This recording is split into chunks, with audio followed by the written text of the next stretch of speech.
The Shore Road Mystery by F. W. Dixon. Stolen Cars. "It certainly is a mystery how those autos disappeared," said Frank Hardy. "I'll say it is," replied his brother Joe, raising his voice to be heard above the clatter of their motorcycles. "Just think of it. 2 cars last week, 2 the week before, and 1 the week before that. Some thieving, I'll tell the world." "And Martin's car was brand new," called back Chet Morton. "Mighty tough," Frank affirmed. "It's bad enough to lose a car, but to have it stolen the day after you've bought it is a little too much. Must be a regular gang of car thieves at work." The 3 boys on their motorcycles were speeding along the shore road that skirted Barmet Bay just out of Bayport on a sunny Saturday afternoon. "A person takes a big risk leaving a car parked along this road," said Chet. "Every one of the 5 autos disappeared along the shore." "What beats me," declared Frank, turning out to avoid a mud puddle, "is how the thieves got away with them. None of them were seen coming into Bayport, and there was no trace of them at the other end of the shore road either. Seems as if they just vanished into the thin air." Chet slowed down so that the trio were riding abreast. If the cars were only ordinary flivvers, it wouldn't be so bad, but they were all expensive, high-powered hacks. Martin's car would be spotted anywhere, and so would the others. It's funny that no one saw them. "Some of these auto thieves are mighty smart," opined Joe. "They certainly have their nerve working this road for 3 weeks and with everybody on the lookout for them. It has certainly put a crimp in the bathing and fishing along the shore road." He gestured toward the beach below. "Why, usually on a Saturday afternoon like this, you'll see a dozen cars parked along here. What with boating and fishing and swimming, lots of people used to come out from town. Now, if they come at all, they walk. And you can't blame 'em. Who wants to lose a high-priced car just for the sake of an hour's fishing?" "It's certainly mighty strange," Frank reiterated. "After taking 2 cars from almost the same place, you'd imagine the thieves would be scared to come back." "They have plenty of nerve, that's certain." "It isn't as if the police haven't been busy. They've watched this road ever since the first car was stolen, and the other autos were stolen just the same. They've kept an eye on both ends of the highway, and there wasn't a sign of any of them. It's strange that they haven't turned up somewhere. Lots of times a stolen car will be recovered when the thief tries to get rid of it. The engine numbers alone often trip them up. Of course, I guess they'd clap on false license plates, but it's pretty hard to get away with a fine-looking car like Martin's unless it's been repainted and altered a bit." "It's no fun to lose a car," declared Chet. "I remember how badly I felt when the crook stole my roadster last year." "You got it back, anyway." "Yes, I got it back, but I was mighty blue until I did." The motorcycles rounded a bend in the road, and before the boys lay a wide stretch of open highway descending in a gradual slope. To their right lay Barmet Bay, sparkling in the afternoon sun. At the bottom of the slope was a grassy expanse that opened out on the beach, the road at this point being only a few feet above sea level. The little meadow was a favorite parking place for motorists, as their cars could regain the road easily, but today there was not an automobile in sight. "Look at that," said Frank. "No one here on a nice afternoon like this." At that moment, however, the appearance of a man who came running up the beach and across the grass belied his words. "Someone's here, all right," remarked Joe, "and he seems in a hurry about something." As the boys rode down the slope, they could see the man hastening out into the middle of the road, where he stood waving his arms. "Looks like Isaac Fussy, doesn't it?" said Chet. "The rich old fisherman?" "Yes, it's Fussy, all right. Look at him dancing around. Wonder what's the matter." In a few moments the boys had drawn near enough to see that the old man who was waving at them so frantically was indeed the wealthy and eccentric old fisherman known as Isaac Fussy. He was a queer old fellow who lived by himself in a big house on the outskirts of Bayport, and who spent much of his time on the bay. Just now he was evidently in a state of great agitation, shouting and waving his arms as the boys approached. The motorcycles came to a stop. "Anything wrong?" asked Frank. "After 'em! After 'em!" shouted the old man, his face crimson with wrath as he shook his fist in the air. "Chase 'em, lads!" "Who? What's the matter, Mr. Fussy?" Thieves! That's what's the matter! My automobile! Stolen? Stolen! Robbed! I left it here not 10 minutes ago and was starting out in my boat to fish. I just looked back in time to see somebody driving away in it. An outrage! Shouted Mr. Fussy. After 'em! Why, it's been stolen just a few minutes ago, then? They just went tearing around the bend before you came in sight. If you look lively, you'll catch 'em. You know my car. It's a big blue Cadillac sedan. Paid $2,800 for it. Catch them thieves, and I'll reward you. Don't waste time standing here talking about it." The motorcycles roared and leaped forward. "We'll do our best," shouted Frank, as he crouched low over the handlebars. A cloud of dust arose as the three powerful machines sped off down the road, leaving Isaac Fussy still muttering imprecations on the thieves who had stolen his Cadillac. The boys were excited and elated.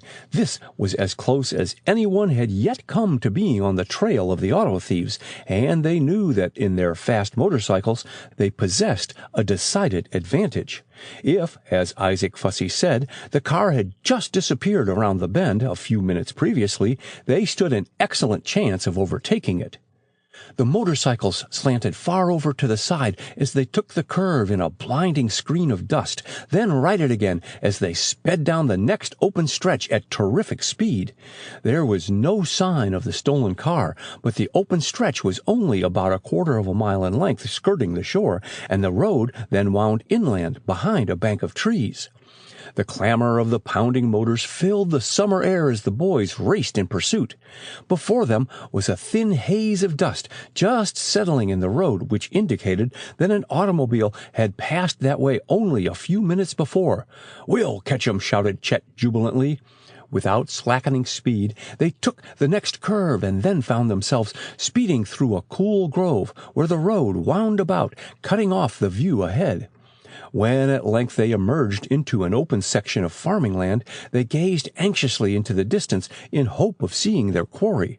But they were disappointed. The fleeing car was not yet in sight. Down the road between the crooked fences they raced, the engines raising a tremendous racket. A few hundred yards ahead was the entrance to a lane that led to a farm. The lane was lined with dense trees. Suddenly, Frank gasped and desperately began to cut down his speed, for out of this lane emerged a team of horses, drawing a huge wagon load of hay.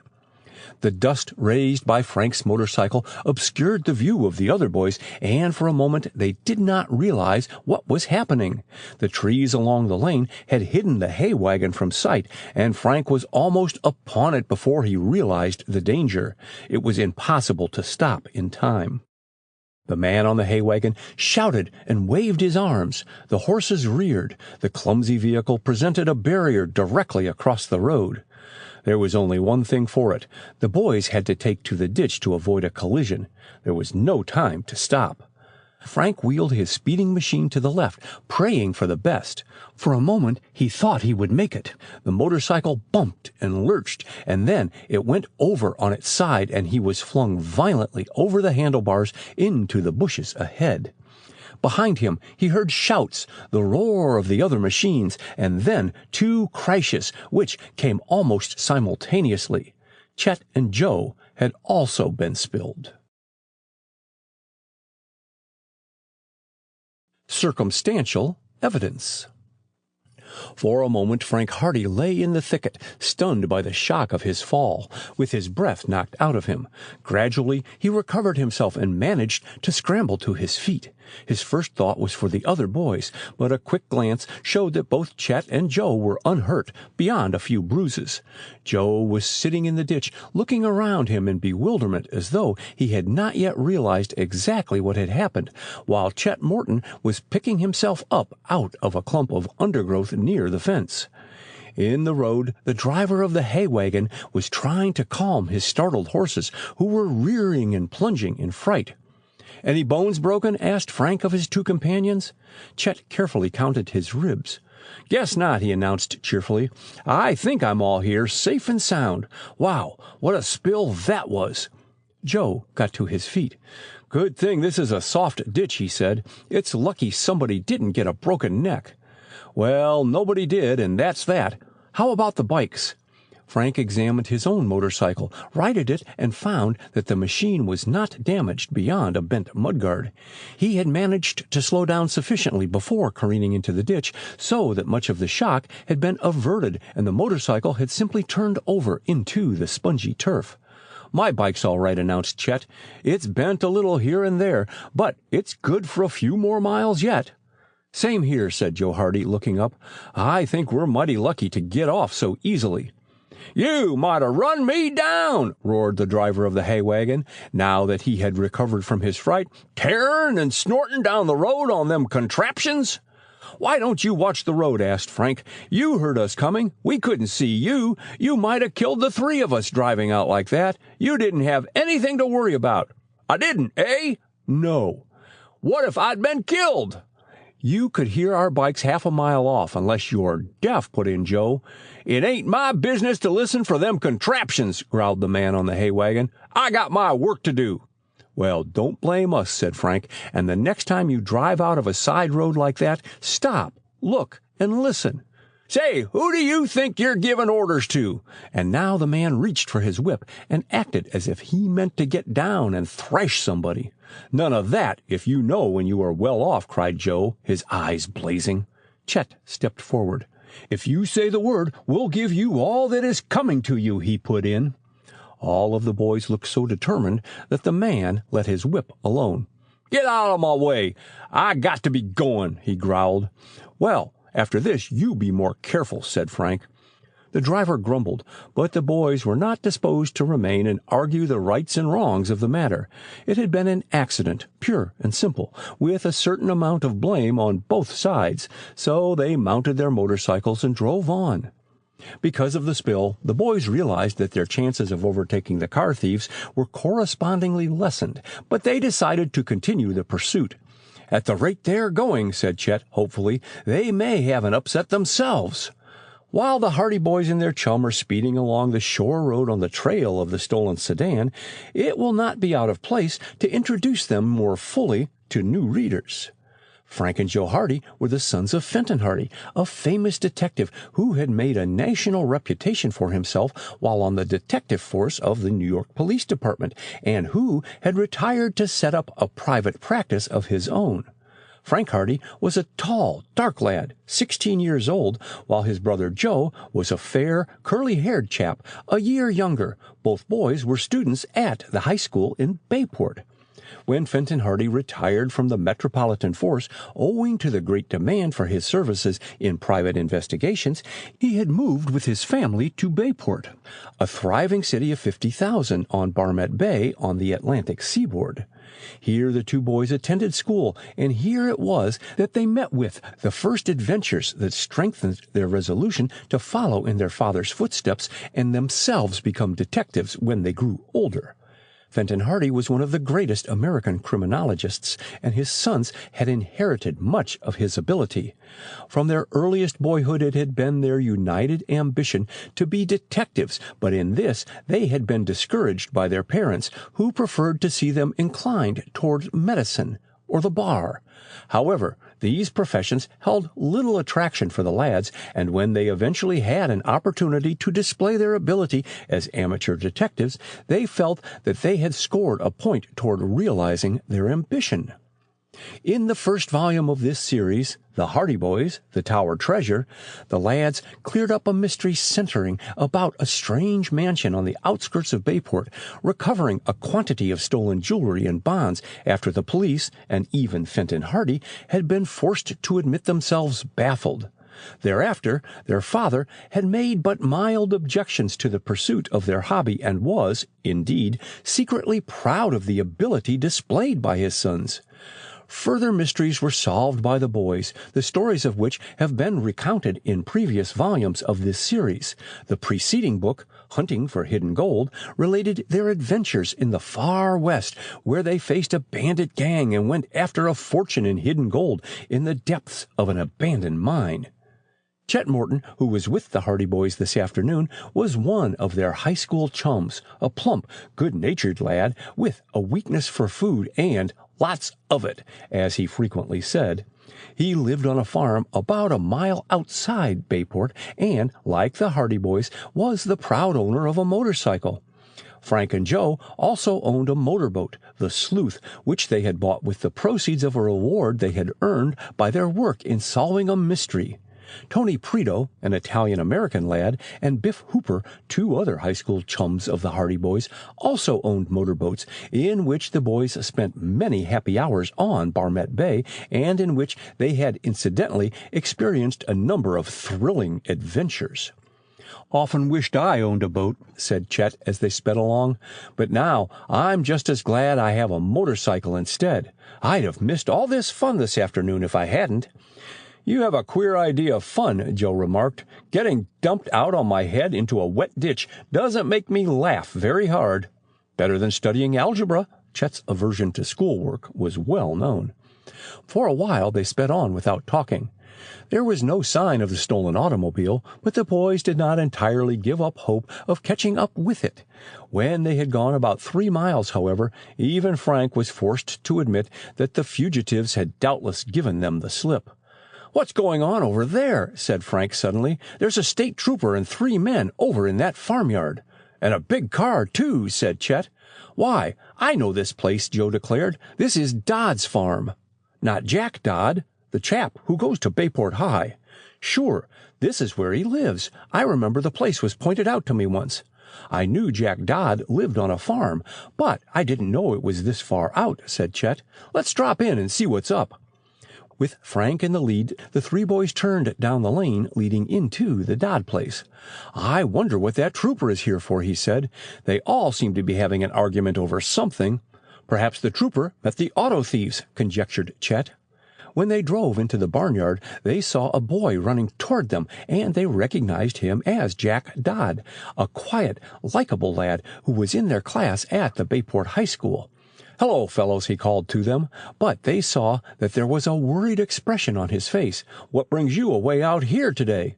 "Hunting trip," said Chet, with a curious glance toward the state trooper, who was standing over by the fence with Mr. Dodd and 2 burly strangers. Their voices were raised in a loud argument in which Mr. Dodd appeared to be opposed to the others. "Hunting trip?" "Hunting for auto thieves," Frank explained. "Isaac Fussy's car was stolen a little while ago.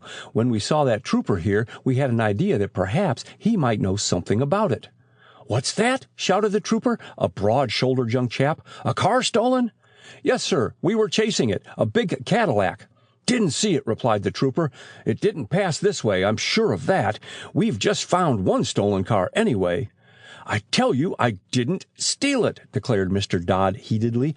"I haven't the least idea how that car got there." "That's all right," interposed one of the other men gruffly. "You can tell that to the judge. The fact is, we've found the car behind your barn, and it's one of the cars that were stolen in the past couple of weeks." The chums glanced questioningly at Jack Dodd. "These men are detectives," he said in a low voice. "They came out from the city with the trooper a little while ago." "Did they really find a stolen car here?" asked Chet. Jack nodded. "They found one all right, but how on earth it got here, I don't know. It's a Packard, and somebody must have driven it in and left it among the bushes behind the barn. We never noticed it." "Well," the state trooper was saying, "I'm going to drive the car back to Bayport and return it to the owner. You don't claim it's yours, do you?" He gestured toward a splendid touring car nearby. "Of course it isn't mine," said Mr. Dodd. "I've never seen it before, and I never want to see it again." "I guess you don't," growled one of the detectives. "How it got here, I can't tell. I certainly had nothing to do with stealing it." "People don't leave perfectly good cars hidden behind other people's barns," said the other detective. "You'd better tell us a straight story, Dodd. It'll be easier for you." "I've told you all I know about it." "Well, then, if you don't know any more about it, perhaps your son does." "I don't know any more than Dad," declared Jack stoutly. "I've never seen the car before." "Never?" "No." One of the detectives stepped swiftly over to the automobile and produced an object from the back seat. He held it out toward the boy. "What's this?" he asked. Jack gasped. "My fishing rod." "It's yours, is it? How did it get there if you've never seen the car before?" Under suspicion. For a moment after the detective's question there was dead silence. Jack Dodd stared at the fishing rod as though stupefied. Then, mechanically, he took it in his hands. "Yes, it's mine all right," he admitted. "I lost it." "Oh, you lost it, did you?" said the detective unpleasantly. "That's very likely. You lost it in that car." "I didn't. I've never seen the car. I left my fishing rod out by the front fence about a week ago, and when I came to look for it, the rod was gone." The other detective snickered incredulously. "It's true," protested Mr. Dodd. "Jack told me at the time that he had lost his rod." "You'd back him up, of course, but that story won't go down. If he never saw the car before, how does his fishing rod happen to be in it?" Jack and his father looked blankly at one another. Clearly they were utterly astounded by this unexpected development and at a loss to account for it. "I think this pretty well clinches it," declared the trooper. "The rod couldn't have got there unless the boy was in the car. That's certain." "But I wasn't in the car. I lost the rod a week ago." "You'd say that anyway," declared one of the detectives roughly. "Bring the car back to town, Jim." He turned to Mr. Dodd. "This isn't the end of the matter. There's not much doubt in my mind that you and your boy took that car. You certainly haven't been able to give us much of an explanation of how it came to be on your property, and the boy has told a pretty thin story to explain away that fishing rod." "You're not going to arrest me!" exclaimed Mr. Dodd. "No," said the detective reluctantly. "You don't have to come back with us. I guess you won't go very far, but we're going to lay charges against you and your son." "For what?" "For stealing that car. What else do you think? And we're going to do a little more investigating about those other cars that were stolen, too." Mr. Dodd said nothing. He realized the futility of objection. Nothing he might say would swerve the detectives from their determination to charge him and Jack with car stealing. On circumstantial evidence, they would be branded as thieves. The state trooper turned to the Hardy boys and Chet, who had remained silent during this exchange of words. "You boys said there was another car stolen?" Frank nodded. "A Cadillac sedan. It was stolen about a half an hour ago, on the shore road." "Describe it." The trooper took out his notebook. "We don't know the number. It was a blue sedan." "Who did it belong to?" "Isaac Fussy, the rich old fisherman." "I've seen that car," said the trooper. "I'd recognize it anywhere. It didn't pass along this road. You've been following it?" "We were right behind it until we had a spill a few miles back. That held us up for a while." "I see. Well, the car has probably got away by a side road. I'll report it at headquarters anyway." He turned briskly away and went over to the Packard, getting into the front seat and taking his place at the wheel. The two detectives followed. "You'll hear from us again in a day or so," said one gruffly to Mr. Dodd. "See that you stay here." "I have nothing at all to fear. I didn't steal the car." "You can tell that in court. Tell your boy to think up a better yarn about the fishing rod." With this parting shot the officers drove away. Stunned by the misfortune that had befallen them, Mr. Dodd and Jack were silent. Frank Hardy was the first to speak. "I'm sure it'll turn out all right, Jack. There's been a big mistake somewhere." "Of course there's been a mistake," returned the boy heavily, "but it looks mighty bad for us." "I've been living on this farm for more than 30 years, said Henry Dodd, "and there's never been anyone could say anything against my good name or the name of anyone in my family. I've no more idea how that automobile got here than—" He shrugged his shoulders and moved slowly away toward the house. "We've told the truth," declared Jack. "We never saw the car before. We didn't know it was here, and I told them the truth about my fishing rod. I lost it last week, and I didn't see it until that detective took it out of the automobile. How it got there, I don't know." The chums were sympathetic. They tried to the best of their ability to cheer up Jack Dodd, although in their hearts they knew that the evidence against the boy would weigh heavily in a court of law. If you had known anything about the car, and if you had left your fishing rod there, you wouldn't have identified it so readily, said Frank shrewdly. That was what made me certain you were telling the truth. I was so surprised at seeing the rod, I couldn't help it. I told them just what they wanted to know. I suppose if I had lied about it, they wouldn't have been so sure. It's always best to tell the truth in the long run, declared Frank. It looks rather black for you just now, but after all, they haven't very much to go on. The main thing is to find out who hid that car behind the barn. And who put the fishing rod in it, added Joe Hardy. I don't suppose you suspect anyone. Jack Dodd was thoughtful. I hadn't thought of it before, he said slowly.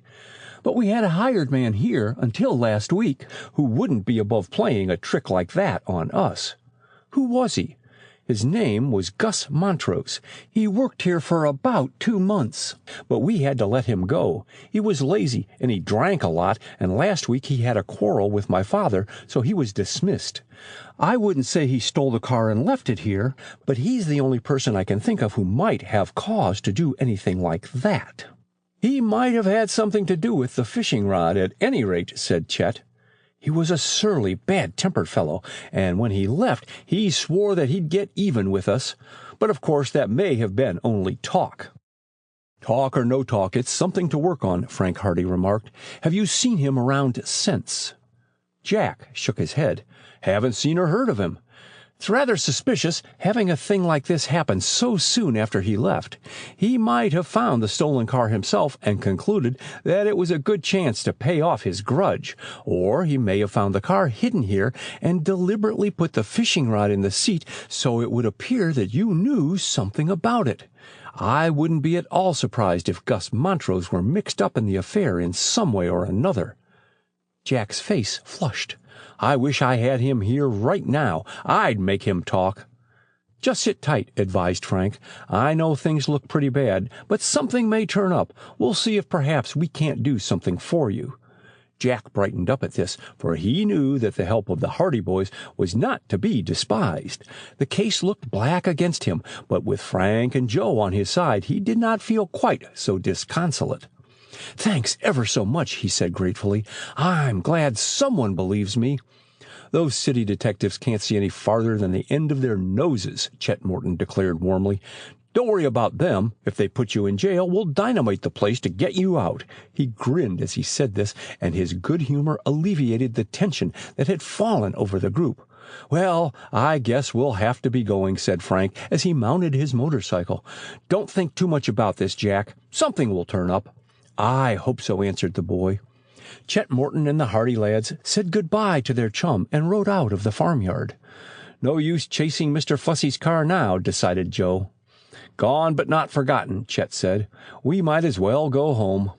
So, leaving Jack Dodd standing disconsolately in the yard, the three headed their motorcycles back toward Bayport. Out on bail.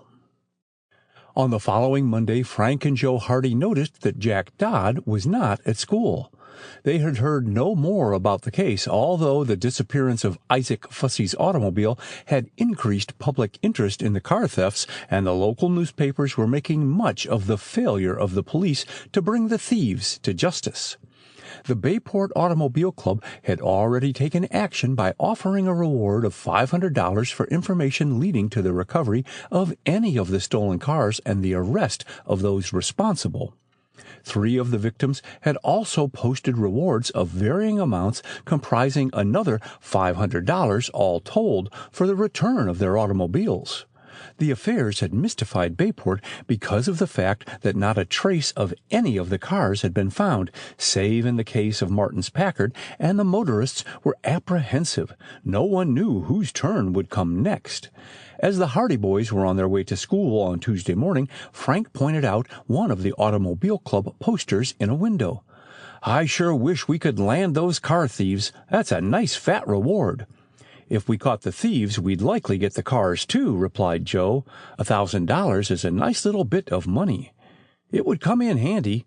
Added to the rewards we collected in the other cases, we'd have a good fat bank account. Reward or no reward, I'd like to catch the thieves just for the satisfaction of clearing up the affair, most of all so we could prove the Dodds haven't had anything to do with it. I wonder if the police have done anything about Jack yet. He surely was mighty blue on Saturday." "Can't blame him," Joe said. "I'd be blue myself if I was accused of stealing a car I'd never even seen before." As the Hardy boys entered the school, they were met by Chet Morton, who called them over to one side. "Have you heard?" he asked. "About what?" "About Jack Dodd and his father." "No. What's happened?" "They were arrested last night for stealing Martin's car. They're both in the Bayport jail right now." There was a low whistle of consternation from Frank. "Isn't that a shame?" he declared indignantly. "They had no more to do with stealing that car than the man in the moon." "Of course, it was found on their farm," Chet pointed out. "I know they didn't do it, but you can't blame the police for taking action when you come to think it over. The public are raising such an uproar about these missing cars that they have to do something to show they're awake." "It's too bad Jack and his father should be made the goats." "Sure is." "They're in jail now?" asked Joe. Chet nodded. "They're coming up for hearing this morning, but it's sure to be remanded. It's mighty tough because they haven't much money, and it will be hard for them to raise bail." Chet's news disturbed the Hardy boys profoundly. For that matter, it had a depressing effect on all the boys in the class, for Jack Dodd was well liked, and all his chums were quite convinced of his innocence of the charge against him. At recess, they gathered in little groups, discussing the misfortune that had befallen him, and at noon a number of the lads stopped Officer Con Riley on the street and asked if he had heard the outcome of the morning's hearing. "Remanded," said Riley briefly. "For how long?"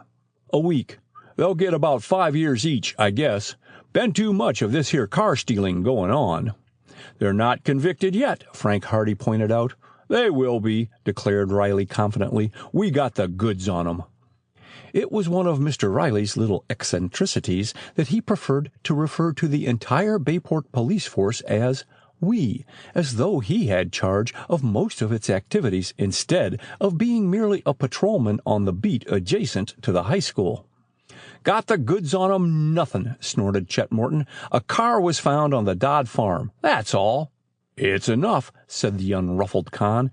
"Men have been hung on less evidence than that." "Are the Dodds out on bail?" Frank inquired. The officer shook his head. "Couldn't raise it," he said. "They got to stay in the coop." "Even if they may be found innocent later on," exclaimed Chet. "That's the law," said Riley imperturbably. "If they can dig up $5,000 bail, they'll be free until the case comes up." "5,000? They'll never be able to raise that much money." "Then," said Officer Riley as he stalked away, "they'll stay in the coop." Frank and Joe Hardy went home thoughtfully. At lunch, their father noticed their preoccupation and asked what the matter was.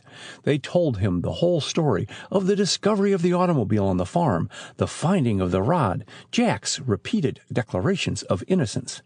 "I'm sure he didn't do it," Frank declared. "He's just not that sort of fellow, and his father is as honest as you are." "Thanks for the compliment," laughed Fenton Hardy. "And you say they're being held on $5,000 bail?" Joe nodded. "They'll never raise it. I wonder, Dad, if we could. If you help us fix it up." The boys looked at their father hopefully. "Joe and I can put up some of our reward money," interjected Frank. "We hate to see the Dodds kept in jail." Mr. Hardy was thoughtful. "You must have great faith in them." "We have," Frank declared. "They had nothing to do with stealing the car. We're certain. It seems tough that they should have to stay in jail just because it was found on their property."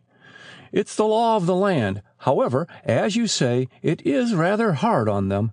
If you lads have enough confidence in the Dodds to put up some of your own money for their bail, I suppose I can do the same. I'll make up the rest of the 5,000. "Hooray!" shouted Joe. "I knew you'd say that, Dad." Mrs. Hardy smiled indulgently from the end of the table. Aunt Gertrude, a peppery old lady who was visiting the Hardys at the time, sniffed in derision. Aunt Gertrude was a maiden lady of advancing years who had very little faith in human nature. "Chances are they'll go out and steal another car and run away," she snapped. "Waste of money, I call it." "I'll take my chances with the boys," laughed Mr. Hardy. $5,000 gone, Aunt Gertrude predicted. "I don't think it'll be as bad as all that, Auntie," said Frank, winking at his brother. "Wait and see, young man. Wait and see. I've lived in this world a good deal longer than you have." "Years longer," said Joe innocently. This reference to her age drew a glare of wrath from over Aunt Gertrude's spectacles. "I am older than you are, and I know the ways of the world. It seems you can't trust anybody nowadays." In spite of Aunt Gertrude's doleful predictions, Fenton Hardy stood by his promise, and after lunch was over, he went with the boys to the office of the district attorney, where they put up bail to the amount of $5,000 for the release of Jack Dodd and his father, pending trial. In a few minutes, father and son were free. When they learned the identity of their benefactors, their gratitude was almost unbounded. "We'd have been behind the bars right until the day of the trial," declared Mr. Dodd. "I don't know how to thank you. I give you my word, you'll have no cause to regret it." "We know that," Mr. Hardy assured him. "Don't worry." "You're real chums," declared Jack to the boys. "Forget it," Joe said, embarrassed. "You'd do the same for us if it were the other way around." "If you run across any information that might help us find who left the car on your farm, let us know," put in Frank. "And, by the way, see if you can find out where Gus Montrose is now and what he is doing. I have an idea that fellow knows something." "I haven't heard anything about him, but I'll try to find out," Jack promised. "Are you going back home now?" "I don't know. I hate to miss any more school, for I've been a bit behind in my work." "Go on to school with the boys," advised Mr. Dodd. "I'll go back home alone. No use losing any more time than can be helped." Fenton Hardy nodded his head in approval of this sensible advice, and the boys went on to school together, where Jack Dodd received an enthusiastic welcome from his classmates, all of whom stoutly asserted their belief in his innocence and confidently predicted that he would come through this ordeal with flying colors. "It's a crying shame ever to have arrested you," said one of the lads loyally. "Oh, the police of this town are a lot of doughheads," said another. "It's not the fault of the police exactly," Frank pointed out. "It was also the state troopers and detectives." "But Jack is innocent," came from several of the lads in unison. "Of course he is, and so is his father," answered Joe. "Gee, if only they round up the real thieves," sighed one of the other boys. "Why, my dad won't let me park our car anywhere near the shore road anymore." "My dad is getting so he won't hardly park anywhere," added another lad, and at this there was a general laugh. "Those thieves are getting on everybody's nerves. They ought to be rounded up." "Yes, and the sooner the better," declared Frank. The kind words of his chums were very pleasing to Jack Dodd, yet he was very sober as he entered the school building. He could not help but think of what might happen if he and his father could not clear their name. "We may have to go to prison after all," he sighed dolefully. More thieving. After school the following afternoon, the Hardy boys repaired to the boathouse at the end of the street where they kept their fast motorboat, the Sleuth. They had bought this boat out of money they had received as a reward for their work in clearing up the mystery of the Tower treasure and in the capture of a band of smugglers. It was a speedy craft, and the boys had enjoyed many happy hours in it. Tony Preto, one of their chums, an Italian-American lad, also owned a motorboat, the Napoli, as did Biff Hooper, the proud skipper of the Envoy. Tony's boat had been the fastest craft on Barmet Bay until the arrival of the Sleuth, and there was much friendly rivalry between the boys as to the speed of their respective boats. Chet Morton was sitting in the Sleuth, awaiting Joe and Frank by appointment. "Come on," he said. "Tony and Biff are out in the bay already." The Hardy boys sprang into their craft, and in a few minutes the Sleuth was nosing its way out into Barmet Bay. The boys could see the other boats circling about as Tony and Biff awaited their arrival. Tony waved to them, and in a short time they drew alongside the Napoli. "Where shall we go?" shouted Frank. "Anywhere suits me. Might as well just cruise around." There was a roar as the envoy surged up, with Biff at the wheel. Jerry Gilroy and Phil Cohen were with him. "I don't suppose you want to go to Black Snake Island, do you, Biff?" called out Joe. "I'll say I don't. Once is enough." "Me too," chimed in Chet, as the three boats, running abreast, headed in the direction of Barmet Village. Black Snake Island, out in the open sea some distance down the coast, had been the scene of perilous adventures for the chums. Some time previous, Chet Morton and Biff Hooper had gone out in Biff's launch and had been kidnapped by a gang of crooks who mistook them for the Hardy Boys and who wished to revenge themselves upon Fenton Hardy. They had been taken to Black Snake Island, as has already been told in the 4th volume of this series, The Missing Chums. "I never want to see the place again," shouted Biff. "I had enough of it to last me a lifetime." "Between snakes and crooks we had plenty of excitement," Frank said. "Excitement," declared Chet, settling back comfortably. "Why, I am sure that was nothing." "What do you mean, nothing?" demanded Joe. "If anything more exciting ever happened to you, I'd like to hear of it." "Haven't I told you of the time I was the only survivor of a shipwreck that cost 94 lives?" His comrades looked at Chet suspiciously. Chet Morton's joking proclivities were well known. His jests were invariably harmless, but he dearly loved a laugh, and some of his hair-raising fictions were famous among the boys. "First time I've ever heard of it," Frank said. "When were you ever in a shipwreck that cost 94 lives?" "Off Cape Cod in '23, declared Chet dramatically. "It was the night the good ship Brannigan went down with all on board. Ah, but that was a terrible night. As long as I live, I'll never forget it. Never." "I don't think you even remember it," sniffed Frank. But Chet went on, getting up steam. "The Brannigan left Boston Harbor at 4 bells, and there was a dirty sea running, with a stiff breeze from the north. I had booked my passage early in the morning, but as sailing time approached, my friends beseeched me not to go. 'It is death,' they told me, but I merely laughed. 'Chet Morton is not afraid of storms. I shall sail.' The Brannigan was not out of sight of shore before the storm broke in all its fury. Thunder and lightning and a roaring rain. It was the worst storm in 20 years, the captain said. The passengers huddled in their cabins, sick with fear. Some of them were seasick, too. The storm grew worse." "This sounds like a big whopper," declared Joe, interested in spite of himself. Chet's face was solemn as he continued. "Night fell. The waves rolled over the staunch little ship. The helmsman clung to the wheel.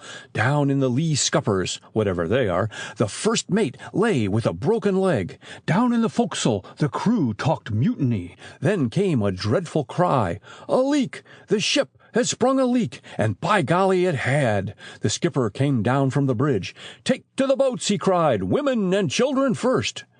But the Brannigan was sinking fast by the stern. Before they could launch a single boat, the ship sank swiftly, and 85 people went to a watery grave." He shook his head sadly, as though reflecting on this horrible tragedy. 85, said Frank. "A little while ago you told us 94. 94 lives, Chet pointed out. 85 people, but 94 lives. The ship's cat was drowned, too."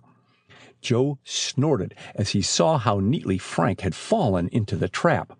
Frank looked foolish. Then Joe spoke, chuckling. "And you were the only survivor," he exclaimed. "How did you escape?" Chet stood up and gazed out over the waves. "I missed the boat," he explained gently. Joe glared wrathfully at the jester, then jumped for the wheel. He bore down on it so suddenly that the nose of the sleuth veered into the wind, and Chet was thrown off his balance, sitting down heavily in the bottom of the craft with a yelp of surprise.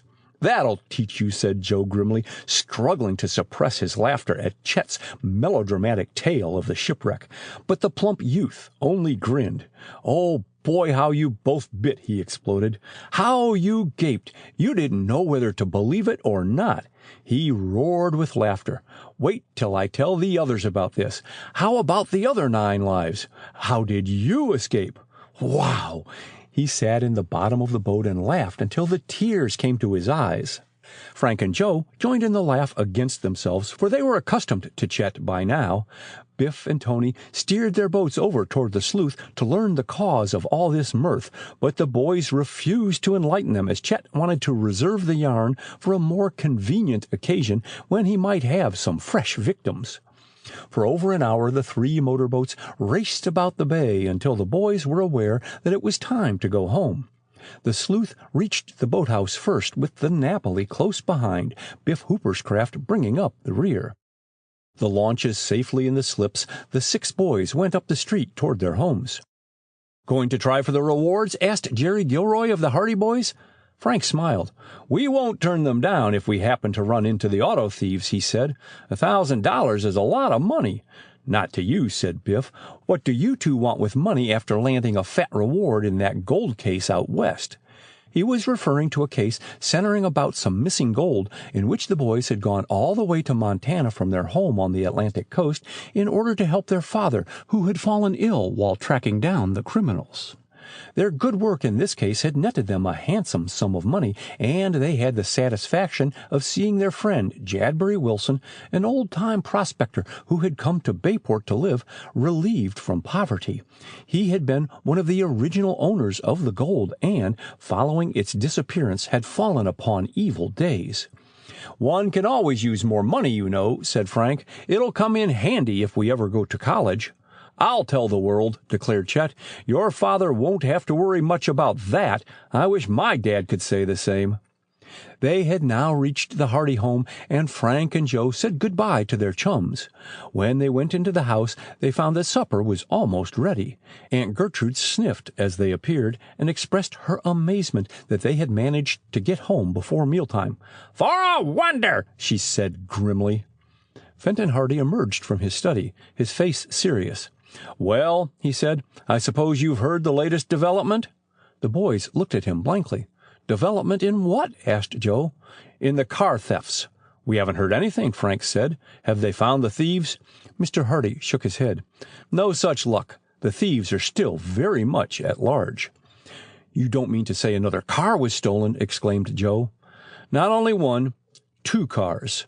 "2 more?" Their father nodded. 2 brand-new autos, a Franklin and a Studebaker, were stolen last night, he told them, right in the city. "Good night! And there's been no trace of them?" "Not a sign. The police kept it quiet all day, hoping to recover them without any fuss, but they've had to admit themselves beaten. The cars have absolutely disappeared." Aunt Gertrude spoke up. "Mighty funny there were no cars stolen while those Dodds were in jail," she said pointedly. "The minute they get out, away go 2 new automobiles." The boys glanced at one another uncomfortably. They were quite convinced that Jack Dodd and his father were innocent of any complicity in the car thefts, but they had to admit to themselves that their aunt had expressed a suspicion that might be commonly maintained throughout Bayport. "The Dodds didn't have anything to do with it," said Fenton Hardy quietly. "I'm sure of that. Still, it looks bad." "It certainly does," declared Aunt Gertrude. Frank turned to his brother. "It's time for us to get busy," he said. "We'll go out on the shore road again tomorrow afternoon." On the shore road. The Hardy boys were not the only investigators on the shore road the next afternoon. The daring thefts of the 2 new cars from the very streets of Bayport had aroused public resentment to a high pitch, and the police were thrown into a flurry of activity. Motorists were beginning to clamor for action. No one dared leave his car parked on the street without seeing that it was securely locked, even if only for a few minutes. The Automobile Club held a meeting at noon and passed a resolution urging Chief Collick to put all his available men on the case. The shore road was patrolled by Bayport police and detectives, as well as by state troopers. All outgoing automobiles were stopped and credentials demanded of the drivers. It was a case, however, of locking the stable door after the horse was stolen, for no more cars disappeared that day. Most of the people who were stopped took the matter good-naturedly, but some were exceedingly bitter. "How dare you take me for a thief?" shrilled Miss Agatha Mitts, a rich and peppery maiden lady who lived in an ancient mansion down the coast. "It is outrageous. I won't show my license." "You'll have to, or go to jail," answered the trooper who had halted her. "The idea! How dare you talk to me like that? You know well enough who I am." "Sorry, but I don't know you from Adam. And anyway, it doesn't make any difference. Show your license or I'll take you to the lockup." "I am Miss Agatha Middleton Mitts of Oldham Towers," said the maiden lady heatedly, "and I—" "Going to show your license or not, if you haven't one?" "Oh, yes, I've got a license, but I want you to understand—" "Let me see it, quick. You are holding up traffic." "Well, it's outrageous anyway," sighed Miss Mitts, but she had to rummage through her bag for the card and show it. Then she drove on, threatening all sorts of punishment to all the troopers in sight.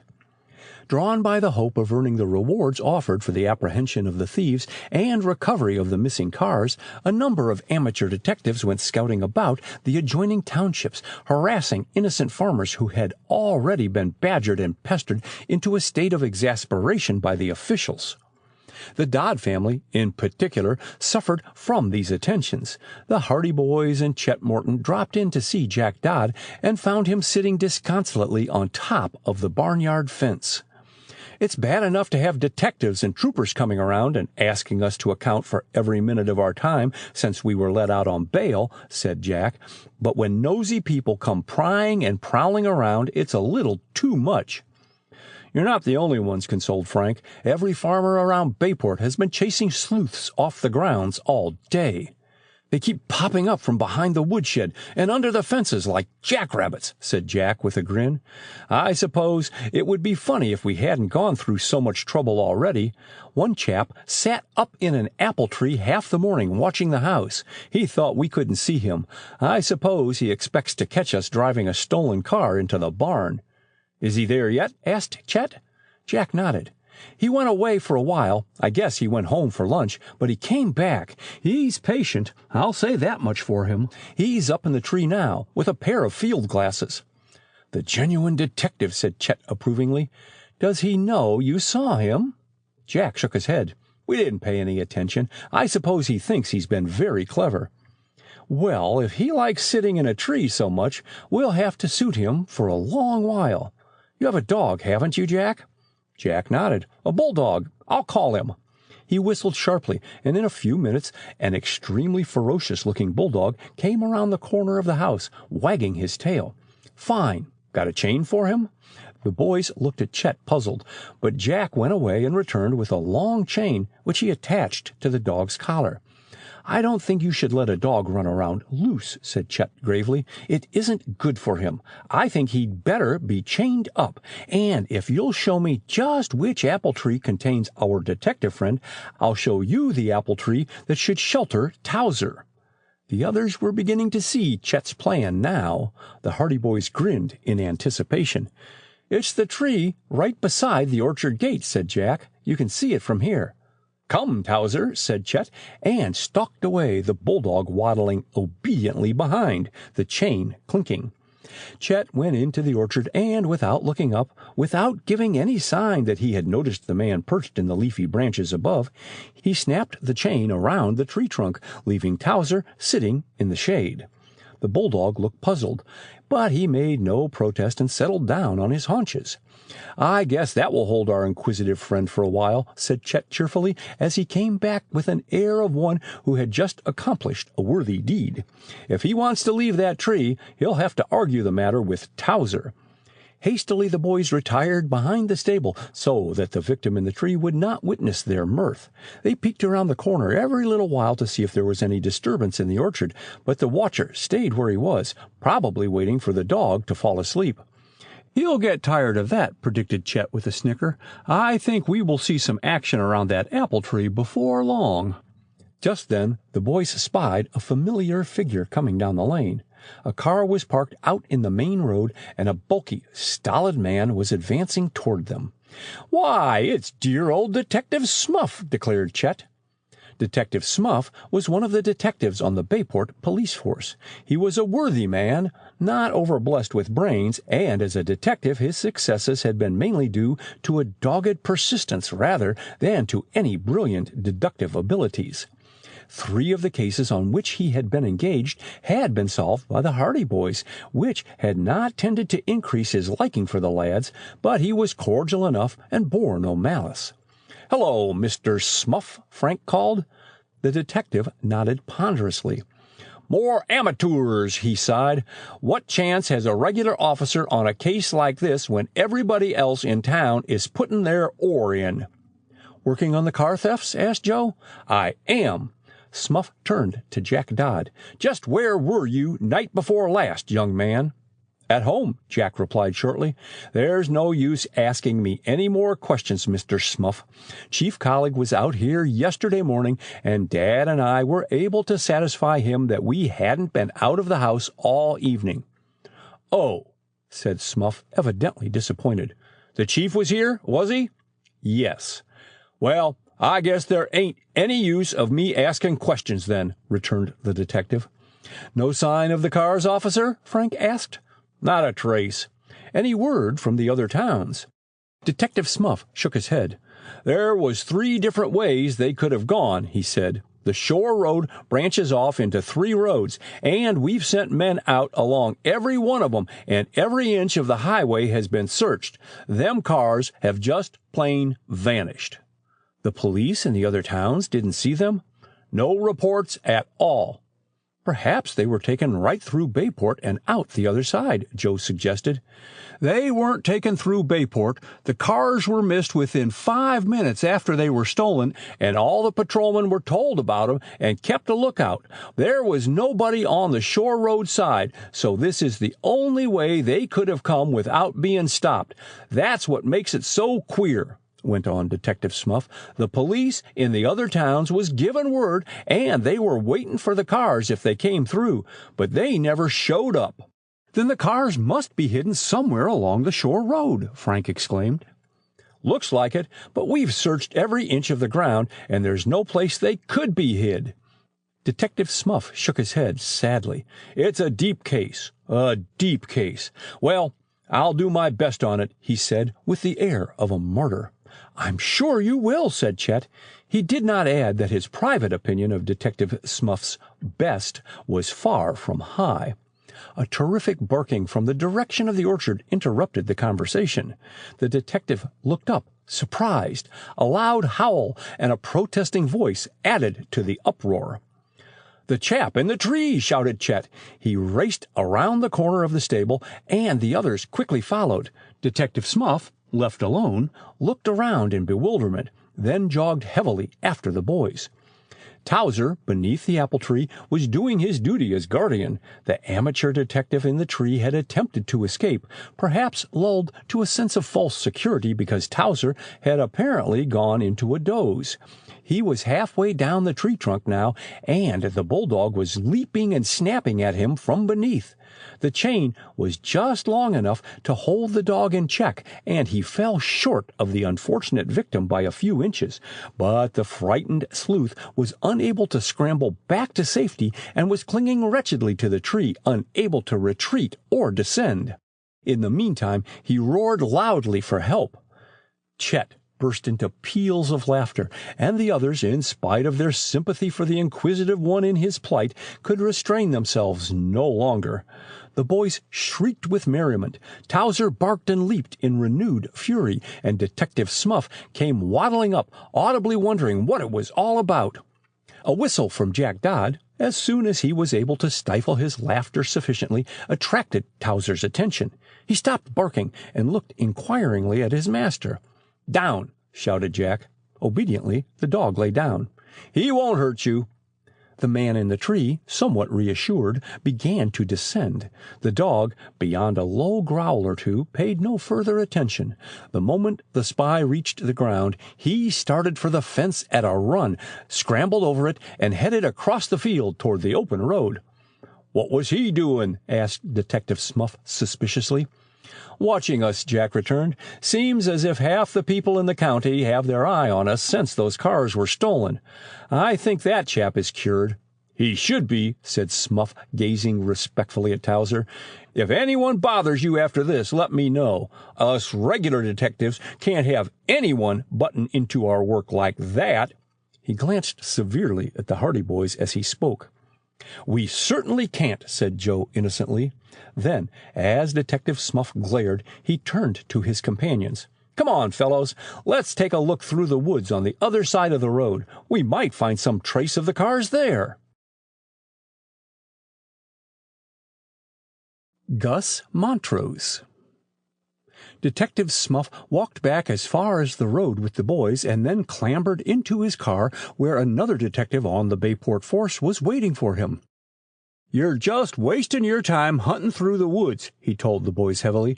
"A car couldn't get down there anyway, and we've hunted through there pretty thoroughly in the second place." "It'll give us something to do," Frank said cheerfully. "Keep you out of mischief, I guess," agreed Smuff, as though this were some consolation at any rate. He nodded to the boys, and the car sped off toward Bayport. "Dumb, but good-hearted," said Chet.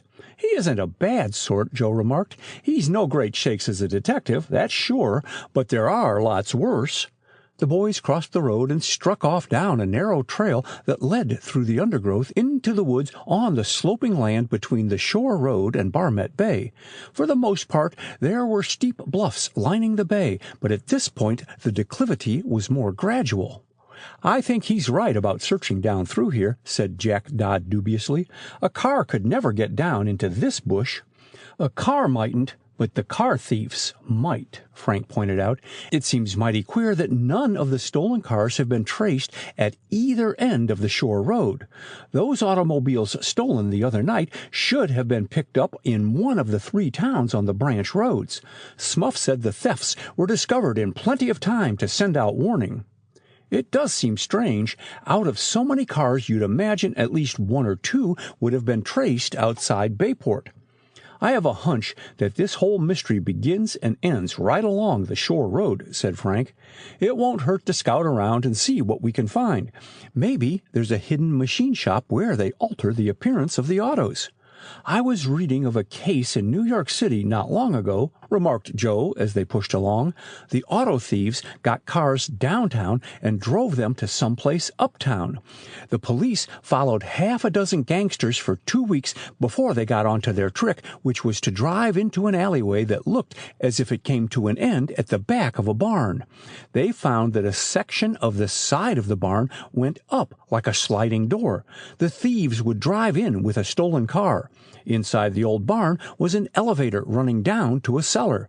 In the cellar was a machine and paint shop, and 5 or 6 workmen down there could so alter a car in a few hours that the owner himself couldn't tell his own machine." "Can you beat it?" exclaimed Chet. "Gee, it's a wonder they wouldn't work at something honest." Among the woods on the slope, the boys wandered aimlessly. The sun cast great shafts of light through the openings in the leaves above, and once in a while they could catch glimpses of the blue waters of the bay in the distance. Frank was in the lead. He was proceeding down a narrow defile in the forest when the others saw him suddenly stop and turn toward them with a finger on his lips, cautioning silence. They remained stock still until he beckoned to them, and then moved quietly forward, their feet making no noise in the heavy grass. "I heard voices," Frank whispered as they came up to him. "Ahead?" asked his brother. Frank nodded. "We'll go easy." He moved on cautiously, and the others followed. In a few moments they heard a dull murmur of voices and smelled the unmistakable odor of a wood fire. So far they could see no one, but soon the faint trail wound around in the direction of a clearing ahead, and those in the rear saw Frank crouch among the bushes, peering through the leaves. Quietly the others came up. The 4 boys gazed through the undergrowth at the scene in the grassy clearing. 3 men were seated about a small fire, over which one was holding a tin pail suspended from a green branch. They were unshaven, frowsy-headed, untidy fellows, and they sprawled on the ground in careless attitudes. "Tramps," whispered Chet, but Frank pressed a restraining hand on his arm. There was one thought in the minds of the four boys, that this trio might be the automobile thieves. "Not far from Bayport, are we?" growled one of the men. "Not many miles farther on," replied the man holding the branch. "It's the first time I've ever been in these parts."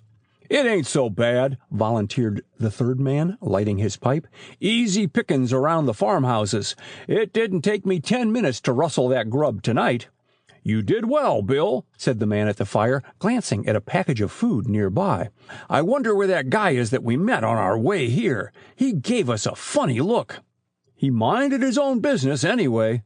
"Good thing for him that he did. I don't hold with being asked questions."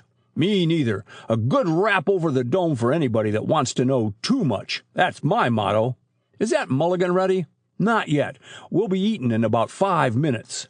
Frank turned and gestured to the others, indicating that they might as well withdraw.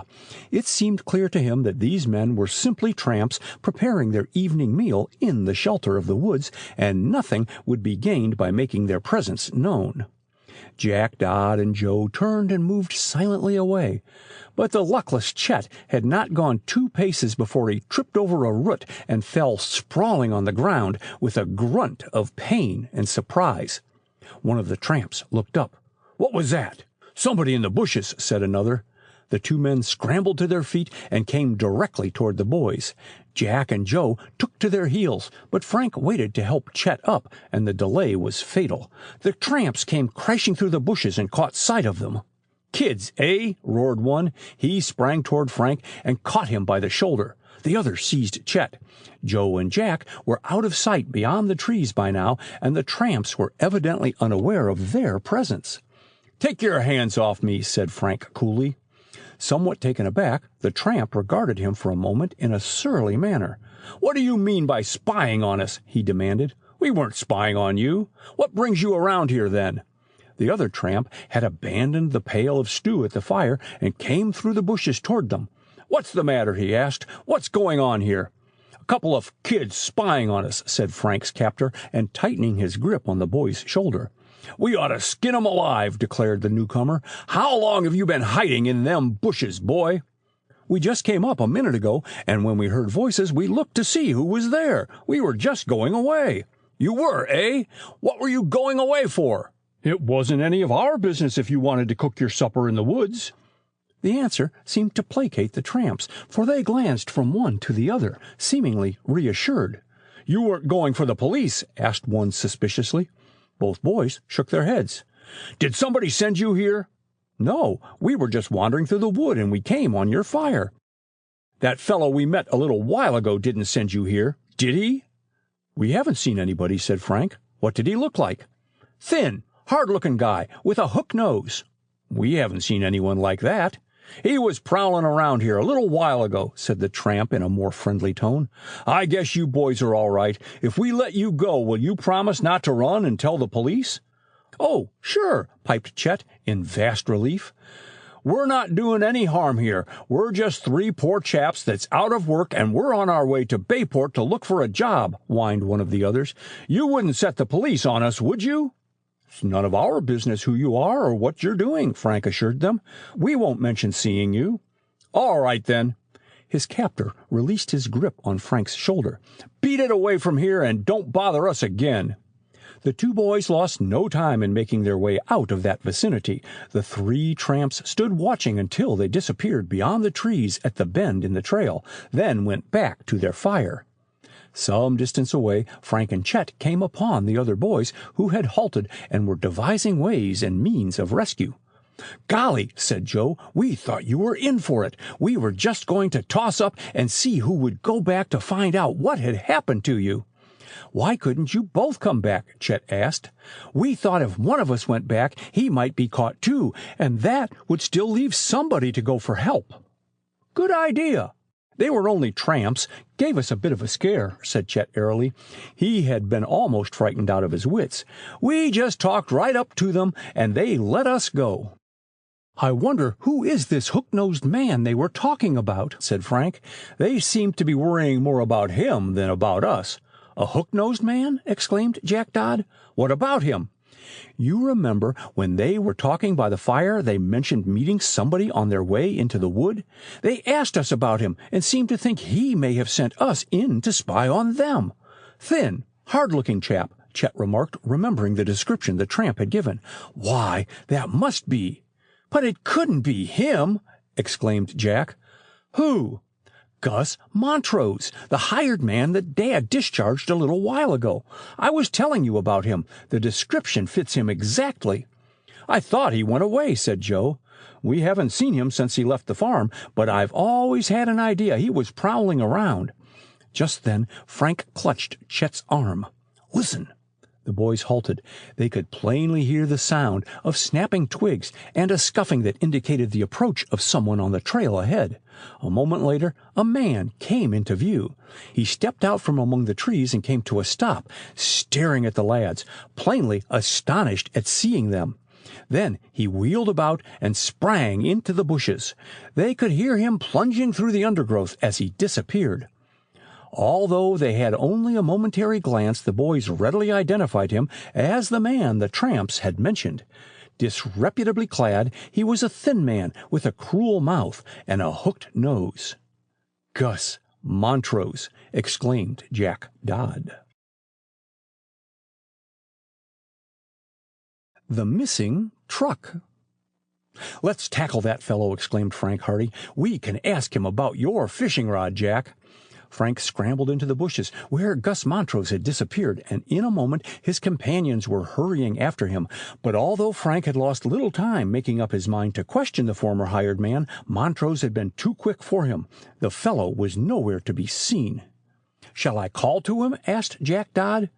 "You can if you want to," answered Frank. "I doubt if he'll answer." "Might scare him into running faster," suggested Joe. "I reckon he's running about as fast as he can now." "Gus! Gus Montrose!" yelled Jack. "Come back here! We want to talk to you!" All listened, but no reply came to this call. "Silence fills the air profound," came soberly from Joe. "So much noise it would wake a tombstone," added Chet. Again Jack called, and with no better results. "Let's all yell together," suggested Joe. This was done, but no answer came back. "Sorry, but I've got a date elsewhere," mimicked Joe. "Be back next month at 3:00. "That fellow is no good, and I know it," murmured Frank. "An honest man would come back and face us." "Listen," cried Jack, putting up his hand. All listened with strained ears. "Don't hear a thing," began Chet. "I hear it," interrupted Frank.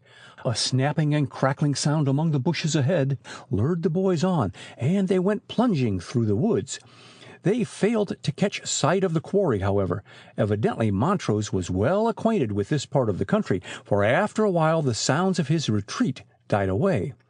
Frank, who was in the lead, came to a stop, realizing that further pursuit was useless.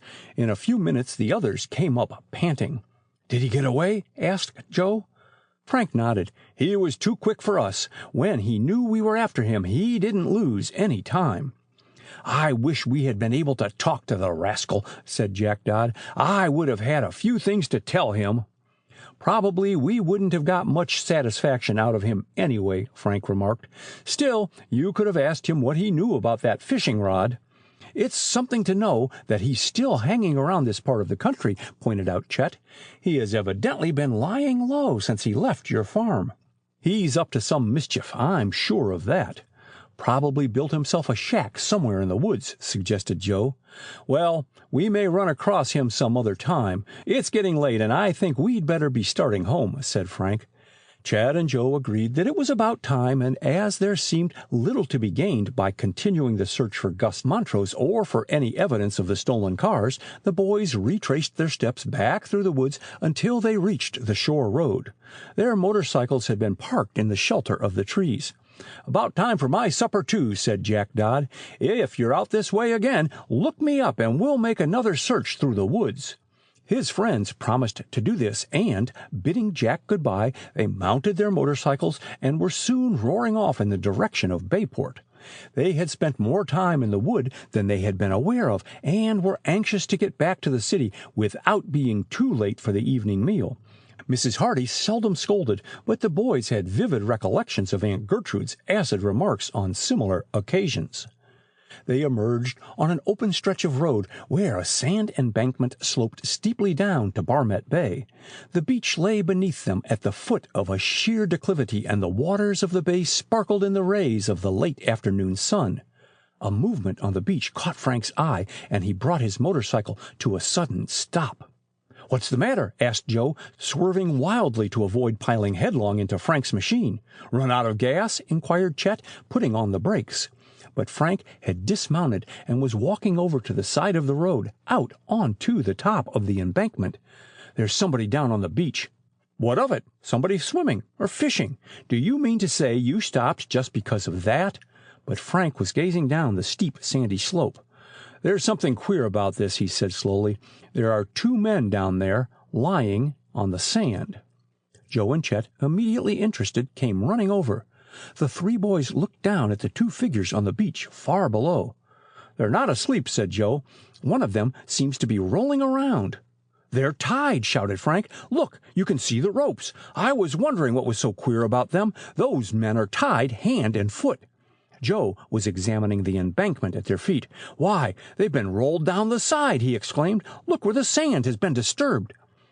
True enough, sand and gravel at the top of the slope showed a distinct depression, and all the way down the embankment this depression continued, as though a heavy object had slid to the bottom. From the beach below came a faint shout. "Help! Help!" The men on the shore had seen them. "We'd better go down," said Frank. "I wonder if there isn't a path of some kind around here." "Let's slide," Chet suggested. "We're liable to break our necks tobogganing down this slope. No, there should be a path." Frank ran along the top of the embankment toward a clump of trees a few yards away, where the slope was not so steep, and there he found a footpath that led a winding course down the side of the hill toward the beach. It wound about across the face of the slope and covered twice the distance they would have had to go if they had adopted Chet's suggestion, though it was a great deal surer. They emerged on the open shore eventually and saw the 2 bound figures lying on the beach not 50 yards off. In a short time the boys were bending over the prostrate victims. The men, who were clad in overalls, were bound hand and foot with heavy rope, at which the boys slashed vigorously with their pocket knives.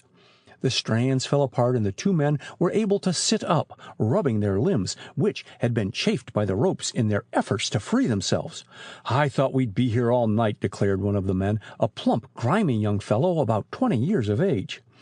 "Mighty lucky for us that you saw us," said the other, who was older in appearance. "We shouted and shouted. At least a dozen cars must have passed along the road, and no one saw us." They got to their feet.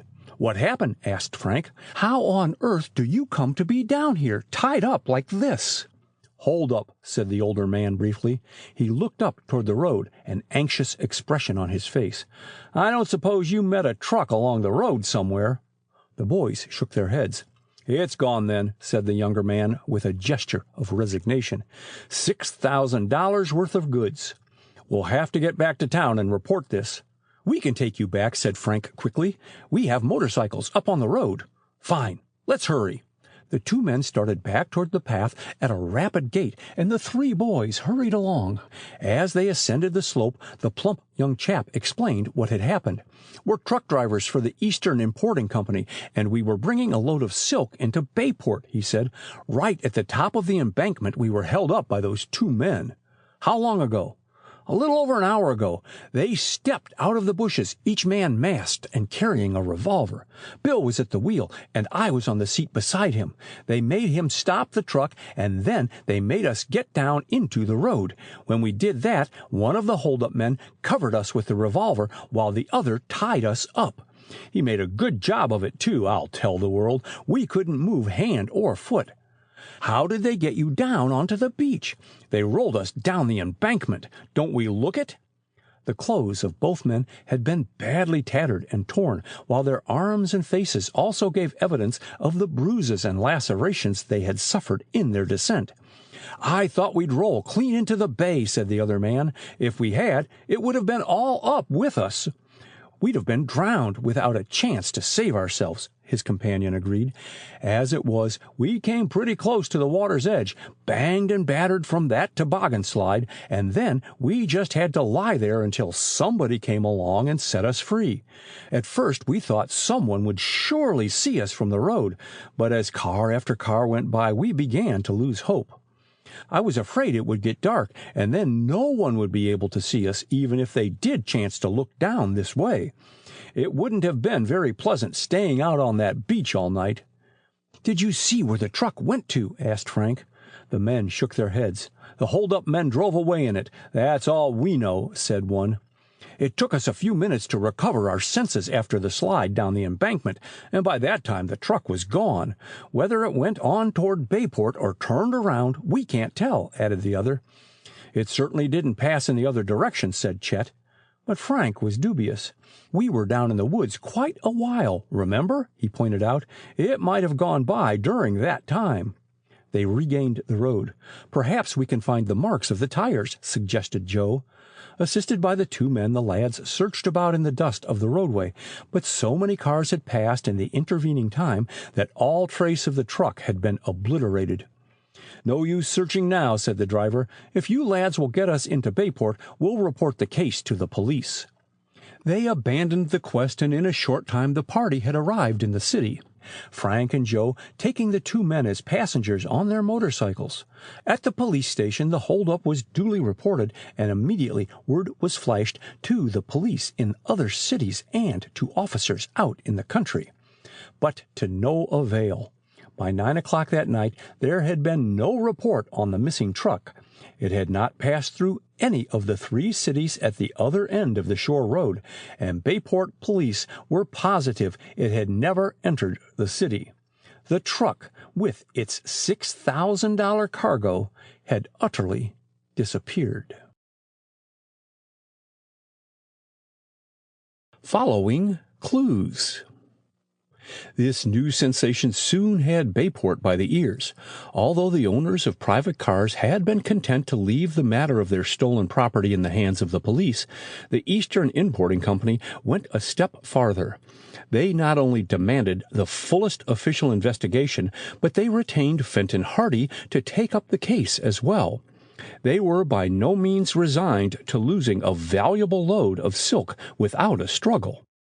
In his study next day, Mr. Hardy called in his sons and told them the importing company had asked him to do what he could toward recovering the stolen goods. "Aside from my fee," he said, "they are offering a reward of $500 if the silk is returned to them. What I want to ask you is this: do you think there is any chance that the truck driver and his assistant may have been lying?"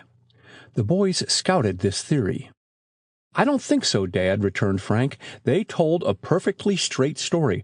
As a matter of fact, they were so anxious to get to Bayport and report the robbery that it was some time before we could get them to tell us what actually happened." "And they could never have tied themselves up as thoroughly as they were tied," Joe declared. "Men have been known to rob their employers before this," said Mr. Hardy. "We can't afford to overlook any possibilities." "I think you can afford to overlook that one, sir. These men were honest. I'm sure of that." "Well, Frank, I trust your judgment. I've investigated the records of the two men, and they have never had anything against them, so I suppose it was an honest-to-goodness hold-up." "It was real enough. We could see the marks in the embankment where they had been rolled down from the road," put in Joe. "I'm sorry they couldn't give a better description of the hold-up men. All they could say is that they were both of medium height and that they wore masks. It isn't very much to go on. However, I may be able to get a line on the case when they try to get rid of the silk. The stuff is bound to turn up sooner or later, and I may be able to trace it back to the thieves." However, although Fenton Hardy devoted the next 2 days to the case, he made little progress toward locating either the missing truck or its cargo. As in the case of the other stolen cars, the truck seemed to have vanished into thin air, and although its description was broadcast all through the state, and police and officials and garage mechanics were asked to be on the lookout for it, the mystery remained unsolved. One evening toward the latter part of the week, the Hardy boys mounted their motorcycles and rode down High Street in the direction of the shore road. This was in accordance with a plan made earlier in the day. It stands to reason that if any of the cars ever got out into the state, at least one or two of them would be found, said Frank. I have a mighty strong hunch that the whole mystery begins and ends right along that road. Perhaps those tramps we saw in the woods might have something to do with it. They may have had something to do with the holdup, although it's not very probable. They looked as if they'd been sitting around that fire for quite a while, and it was a good distance from the place where the truck was robbed. However, it won't hurt us to do a little sentry duty and keep an eye on the shore road.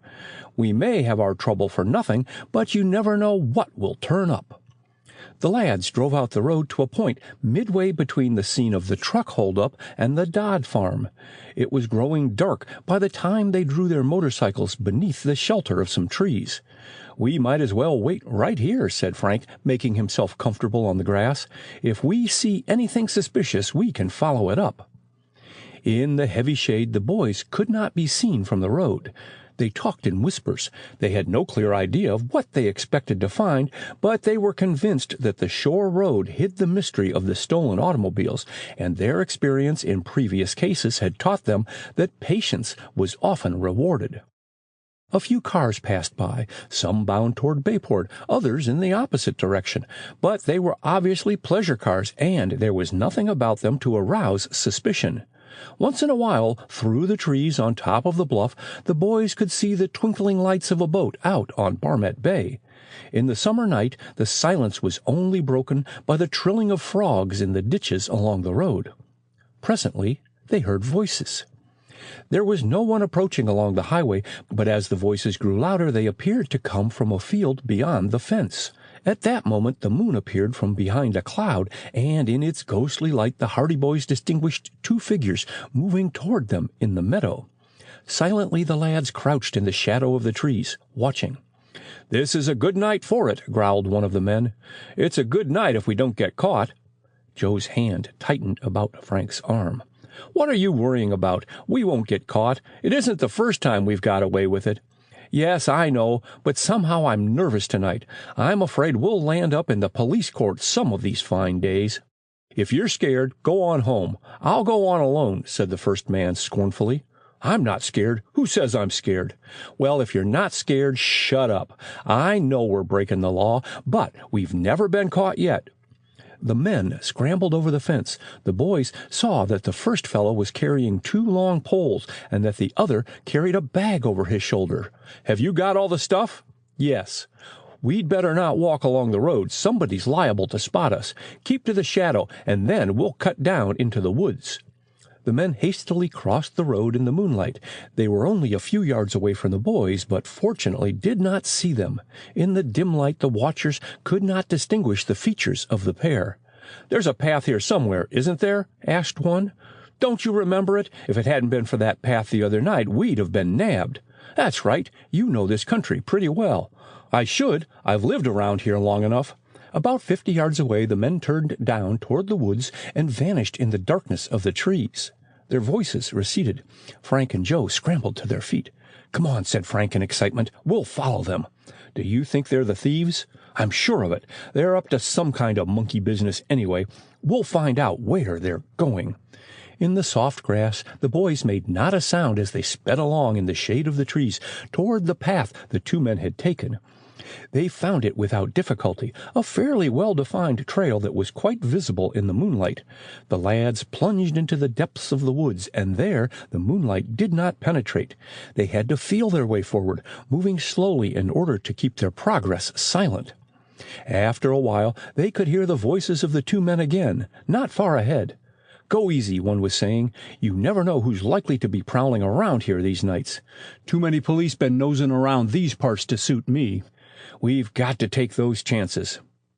The boys emerged into a clearing on the slope just in time to see the two men disappearing into the heavy wood on the opposite side. The clearing lay wide and deserted in the bright moonlight. "They're up to some mischief," said Frank. "We'll have to be careful they don't see us. I wonder what those long poles are for." "They're not fishing poles. Too short and straight for that." "Well, we'll soon find out. I think we're on the trail of something big. I'm sure of it." The boys sped across the clearing and went on down the trail through the dark wood beyond. They were drawing closer to a brook now, and they could plainly hear the lapping of the water against the rocks in the distance. In this vicinity there were several brooks flowing down into Barmet Bay. Frank suddenly came to a stop. "Look," he said. The boys peered through the gloom. Beyond the branches of the trees they saw a glimmer of light. It disappeared, then shone again steadily. The Great Discovery. "I'll bet that light's a signal light," whispered Joe Hardy to his brother. The boys watched the yellow gleam among the trees. Then, slowly, the light began to move. It swung to and fro, as though it was being carried by someone, and finally vanished. Frank led the way down the path. In a few minutes they heard a snapping of twigs that indicated that the two men were not far ahead. The path dipped sharply down a rocky slope sparsely covered with underbrush. Then the brook came into view. They could see the pair clearly now. One of the men was carrying a lantern. The other bore the long poles and the bag. Drawn up on the side of the brook, below the rocks, and just above its mouth, the boys distinguished a small boat. They crouched in the shelter of the bushes and watched as the man who carried the lantern put the light down and strode over to a clump of trees, from which he presently emerged, carrying a pair of oars. He dumped them into the boat with a clatter which aroused the wrath of his companion. "What do you think you're doing?" he demanded fiercely. "Want to rouse up everybody from here to Bayport?" "I forgot," the other answered apologetically. "Don't forget again. There's nobody around anyway. Don't be too sure." He fitted the oars in the rowlocks quietly, and the pair pushed the boat out into the brook. "What shall we do?" whispered Joe. "Tackle them?" "Wait a minute." Hardly were the words out of Frank's mouth before he heard a rustling in the bushes almost immediately behind him. He looked around startled and saw a shadowy figure flit among the bushes, then another, and another.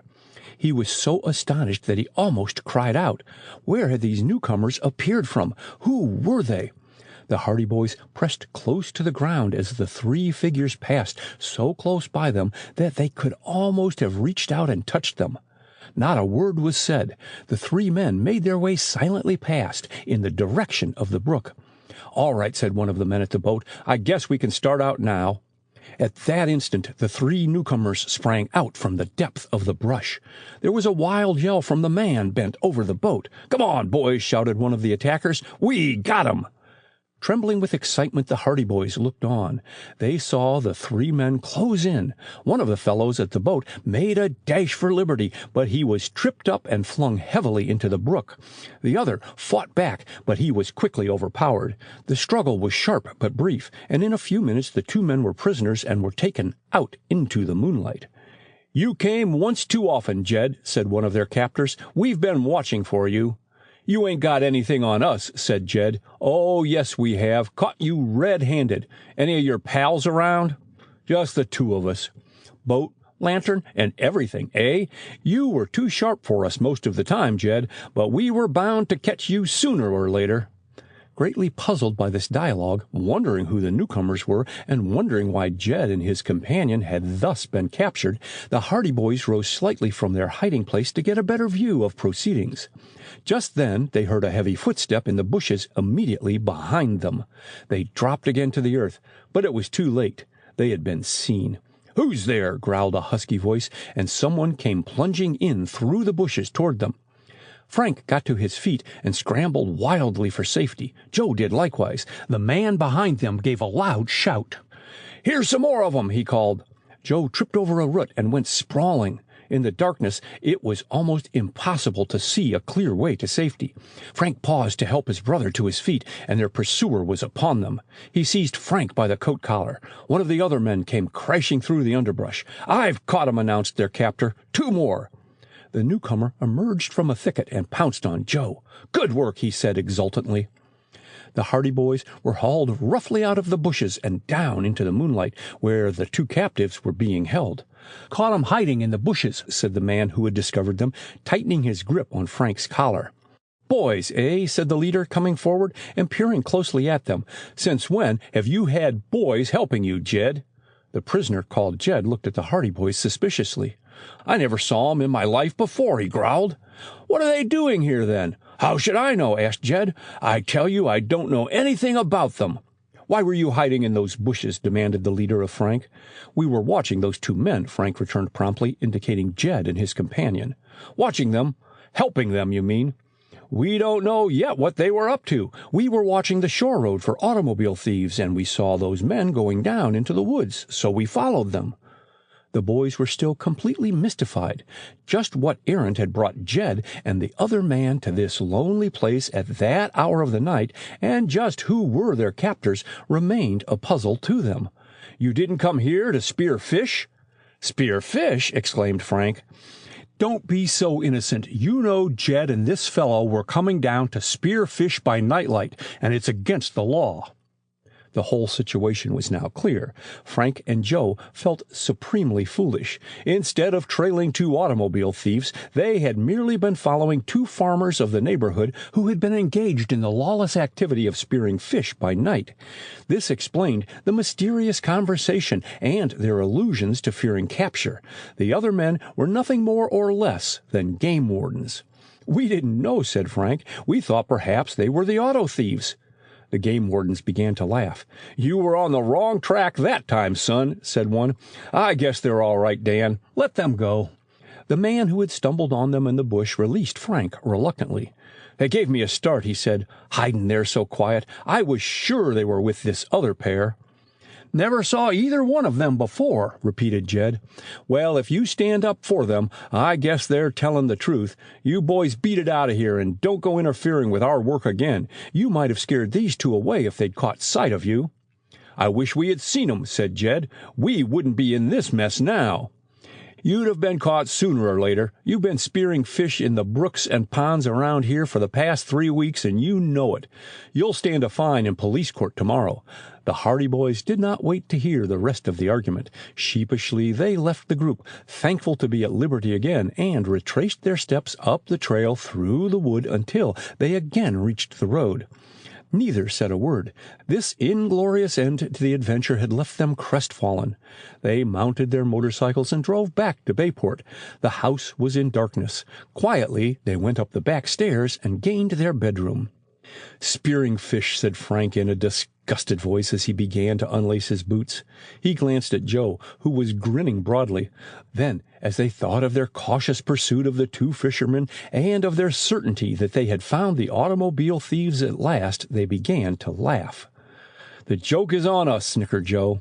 It sure is. I hope the game wardens don't tell anyone about this. If Chet Morton ever gets hold of it, we'll never hear the end of the affair.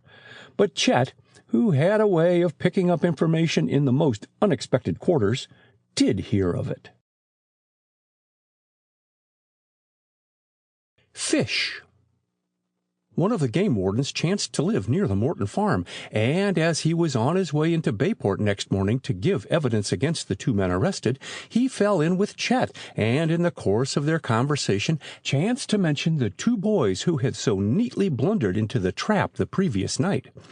Said they were looking for auto thieves, he chuckled. What did they look like? Asked Chet, interested. One was dark and tall. The other was about a year younger, a fair-haired chap. Chet snorted. The Hardy Boys. No one else. What are you laughing about? Asked the game warden. Nothing. I just happened to think of something. On his way to school, Chet stopped off at a butcher's shop long enough to purchase a small fish, which he carefully wrapped in paper. He was one of the first students in the classroom, and he watched his opportunity, putting the parcel in Frank Hardy's desk. Then, before the Hardy Boys arrived, he put in the time acquainting his chums with the events of the previous night, so that by the time Frank and Joe came in sight, there was scarcely a student in the school who did not know of their blunder. It sure is one on the Hardy Boys, remarked Tony Preto. I'll say it is, returned Biff Hooper. They don't usually trip up like that. Trip up? They never do. That is, hardly ever, put in another pupil. They are the cleverest fellows in this burg, came from one of the other students. Of course, everybody falls down once in a while. Just the same, it must gall them to think of how they were fooled. You bet. Frank and Joe did not at first notice the air of mystery and the grinning faces as they entered the schoolyard, but they were soon enlightened. A freshman, apparently very much frightened, came over to them at Chet's bidding. "Please," he said, "my mother wants to know if you'll call at our house after school." "What for?" asked Joe. "She wants to know if you have any fish to sell." Whereupon the freshman took to his heels. There was a roar of laughter from a group of boys who were within hearing. The Hardy boys flushed. Then Chet approached. "Hello, boys," he said innocently. "You look sleepy." "Do we? What's the matter? Been up all night?" "No, we got lots of sleep." "Fine. Little boys shouldn't stay out late at night. It's bad for 'em. By the way," continued Chet airily, "I'm going out fishing tonight. I wonder if you'd like to come and sit on the shore and watch me."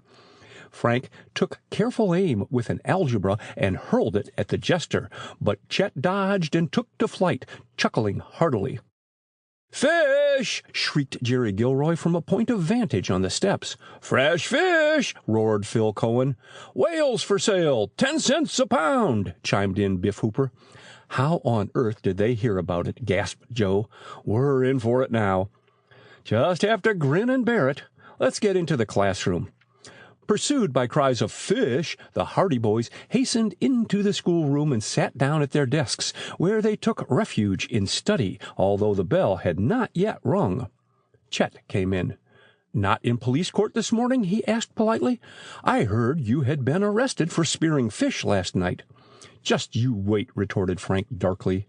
He thrust his hand into his desk for a book and encountered the package.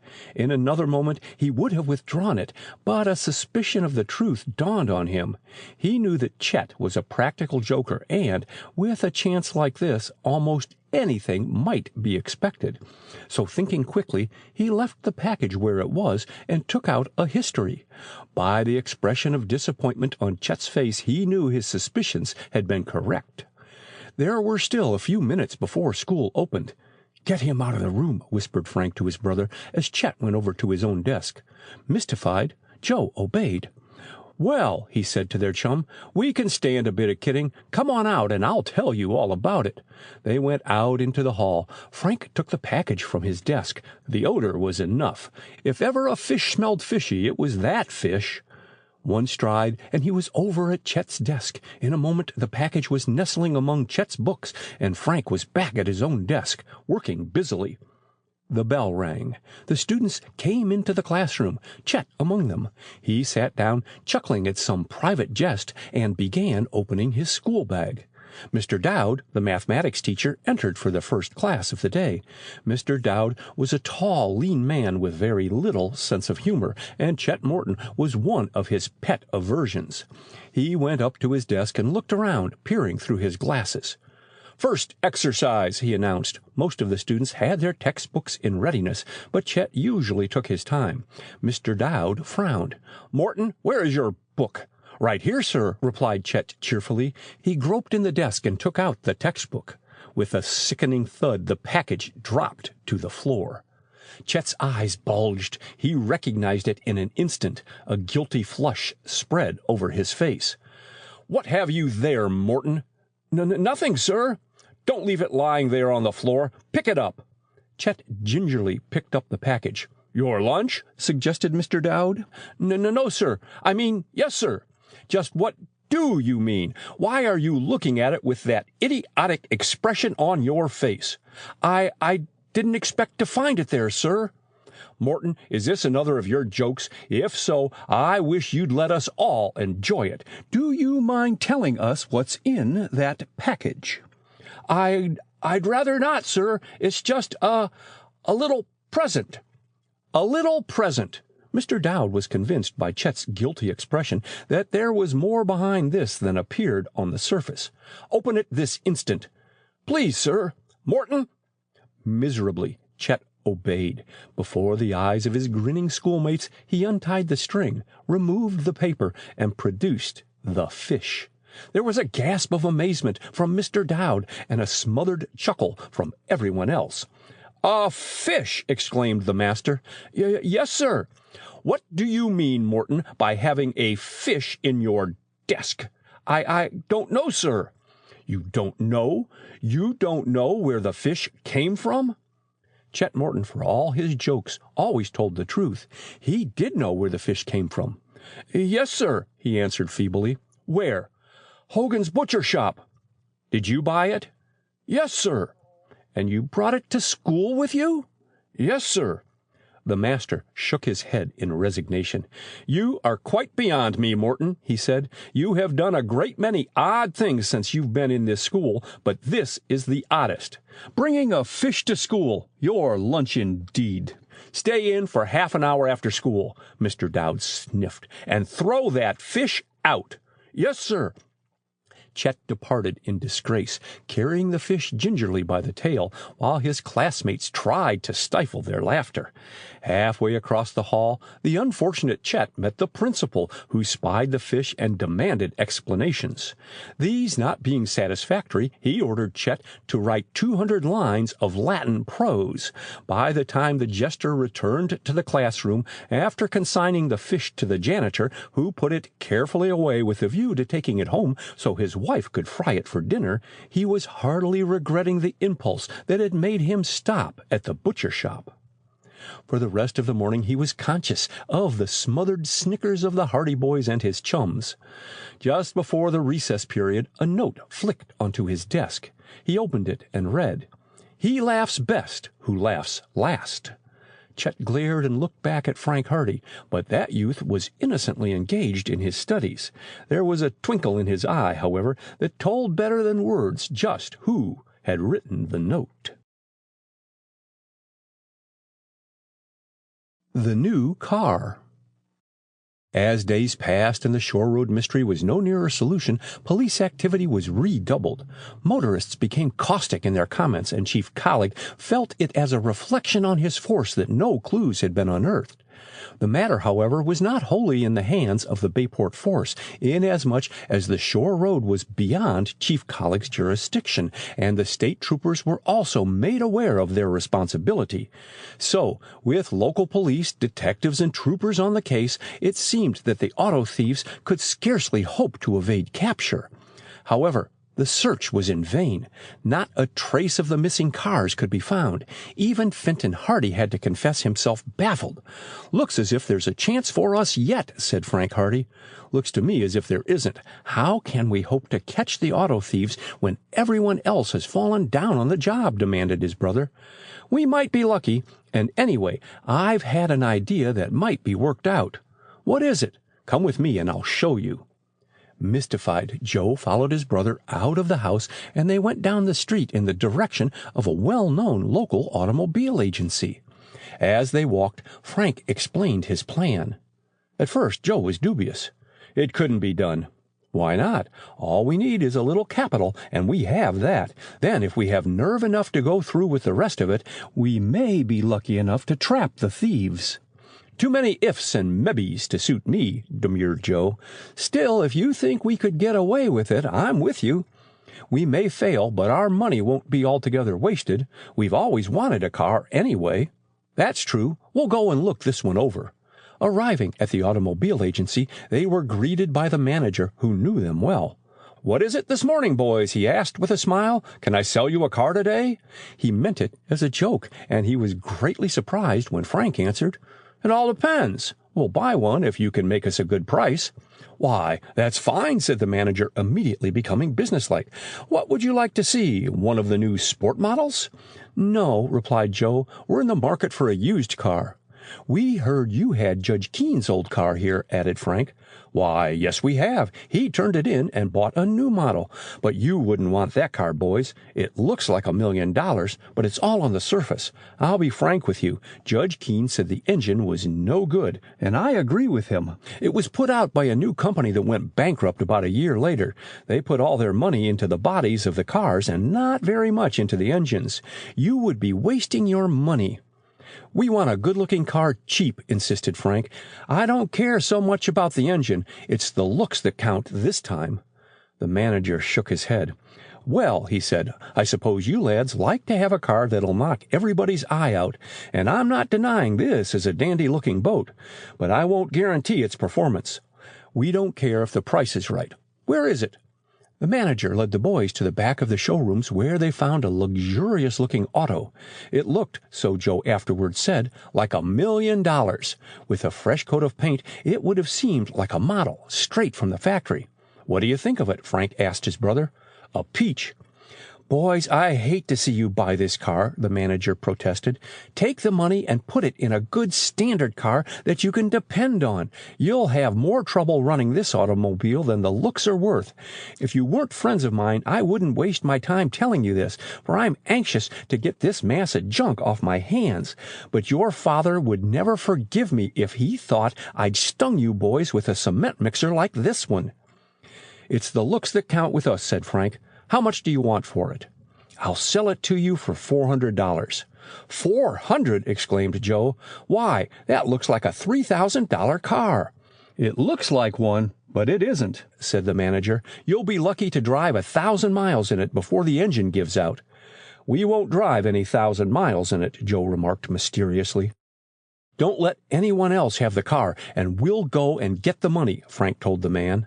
They left the manager, smoothing his hair and pondering on the folly of boys in general, although he was secretly relieved at having got rid of the imposing-looking car, which he had regarded as a dead loss.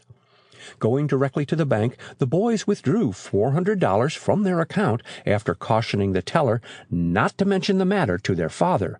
"We're going to give him a little surprise," said Frank.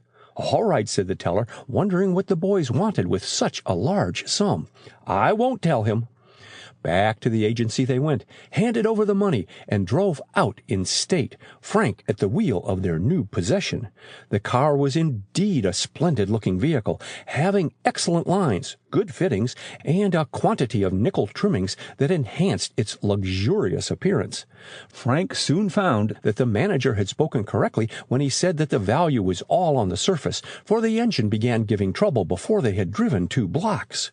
"However," he said to his brother, "this old boat may earn us a lot more than the money we paid for it, and if it doesn't, we'll have plenty of fun tinkering around and putting a real engine in it." They drove into the yard of their home. Aunt Gertrude spied them first and uttered a squawk of astonishment, then fled into the house to inform Mrs. Hardy of this latest evidence of the imbecility on the part of the lads. Their mother came out, and the boys admitted that the car was theirs. "We're not extravagant, Mother," they protested. "We got it for a certain reason, and we'll tell you all about it later. The old boat isn't as expensive as it looks. We picked it up cheap." Mrs. Hardy had implicit confidence in her sons, and when they said there was a reason behind the purchase, she was content to bide her time and await their explanations. She was curious to know why they had made this extraordinary move, but was too discreet to ask any questions. With the car in the garage, the boys went downtown again and bought several cans of automobile paint, and for the rest of the week they busied themselves transforming the automobile into, quote, "a thing of beauty and a joy forever," end quote. Their parents were puzzled, but said nothing. Aunt Gertrude was frankly indignant, and at mealtimes made many veiled references to the luxury-loving tendencies of modern youth. "It's not enough for them to have motorcycles and a motorboat, but now they must have an automobile," she sniffed. "And it's not enough for them to buy an ordinary flivver. They must have a car that a millionaire would be proud to own." Secretly, the boys considered this a compliment. They felt that their aunt would be vastly surprised if she knew the low price they had paid. "Wait till she sees it when we have it painted," said Frank. Their chums, too, were unable to imagine what had possessed the Hardy boys to purchase a so large and expensive-looking car. Frank and Joe did not enlighten them. They had bought the car for a certain purpose, and they were afraid that if they confided in anyone, their plans might leak out. So they busied themselves with painting the new car, and said nothing of their intentions to anyone, not even to Chet Morton. At last the work was finished. On Friday night after school, Frank applied the last dab of paint, and the brothers stood back to survey their handiwork. "She's a beauty," declared Joe. "I'll tell the world." The automobile was resplendent in its fresh coat of paint. The nickel glittered. "Looks like a Rolls-Royce. A car like that would tempt any auto thief in the world." "I hope it does." "Well, we're all set for Act 2, said Frank. "I think we'll go out tonight. Our bait is ready. I hope we catch something." With this mysterious dialogue, the boys went into the house for supper. They were so excited over their impending journey that they could scarcely take time to eat. "Some mischief on foot," commented Aunt Gertrude. In the locker. The massive roadster rolled smoothly out of the garage that evening, and the Hardy boys drove down High Street, greatly enjoying the attention their new car attracted. Freshly painted, the automobile had not the slightest evidence of being a second-hand car.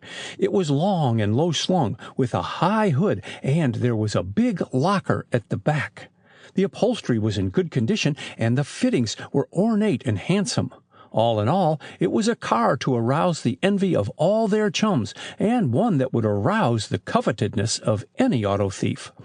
This was precisely what the Hardy boys were counting on. They drove about the streets until it was almost dark. They met Biff Hooper and Tony Preto, who exclaimed over the luxurious appearance of the roadster and immediately wanted a ride, but the boys were obliged to refuse. "Sorry," said Frank. "We'll take you out any other time, but tonight we have business in hand."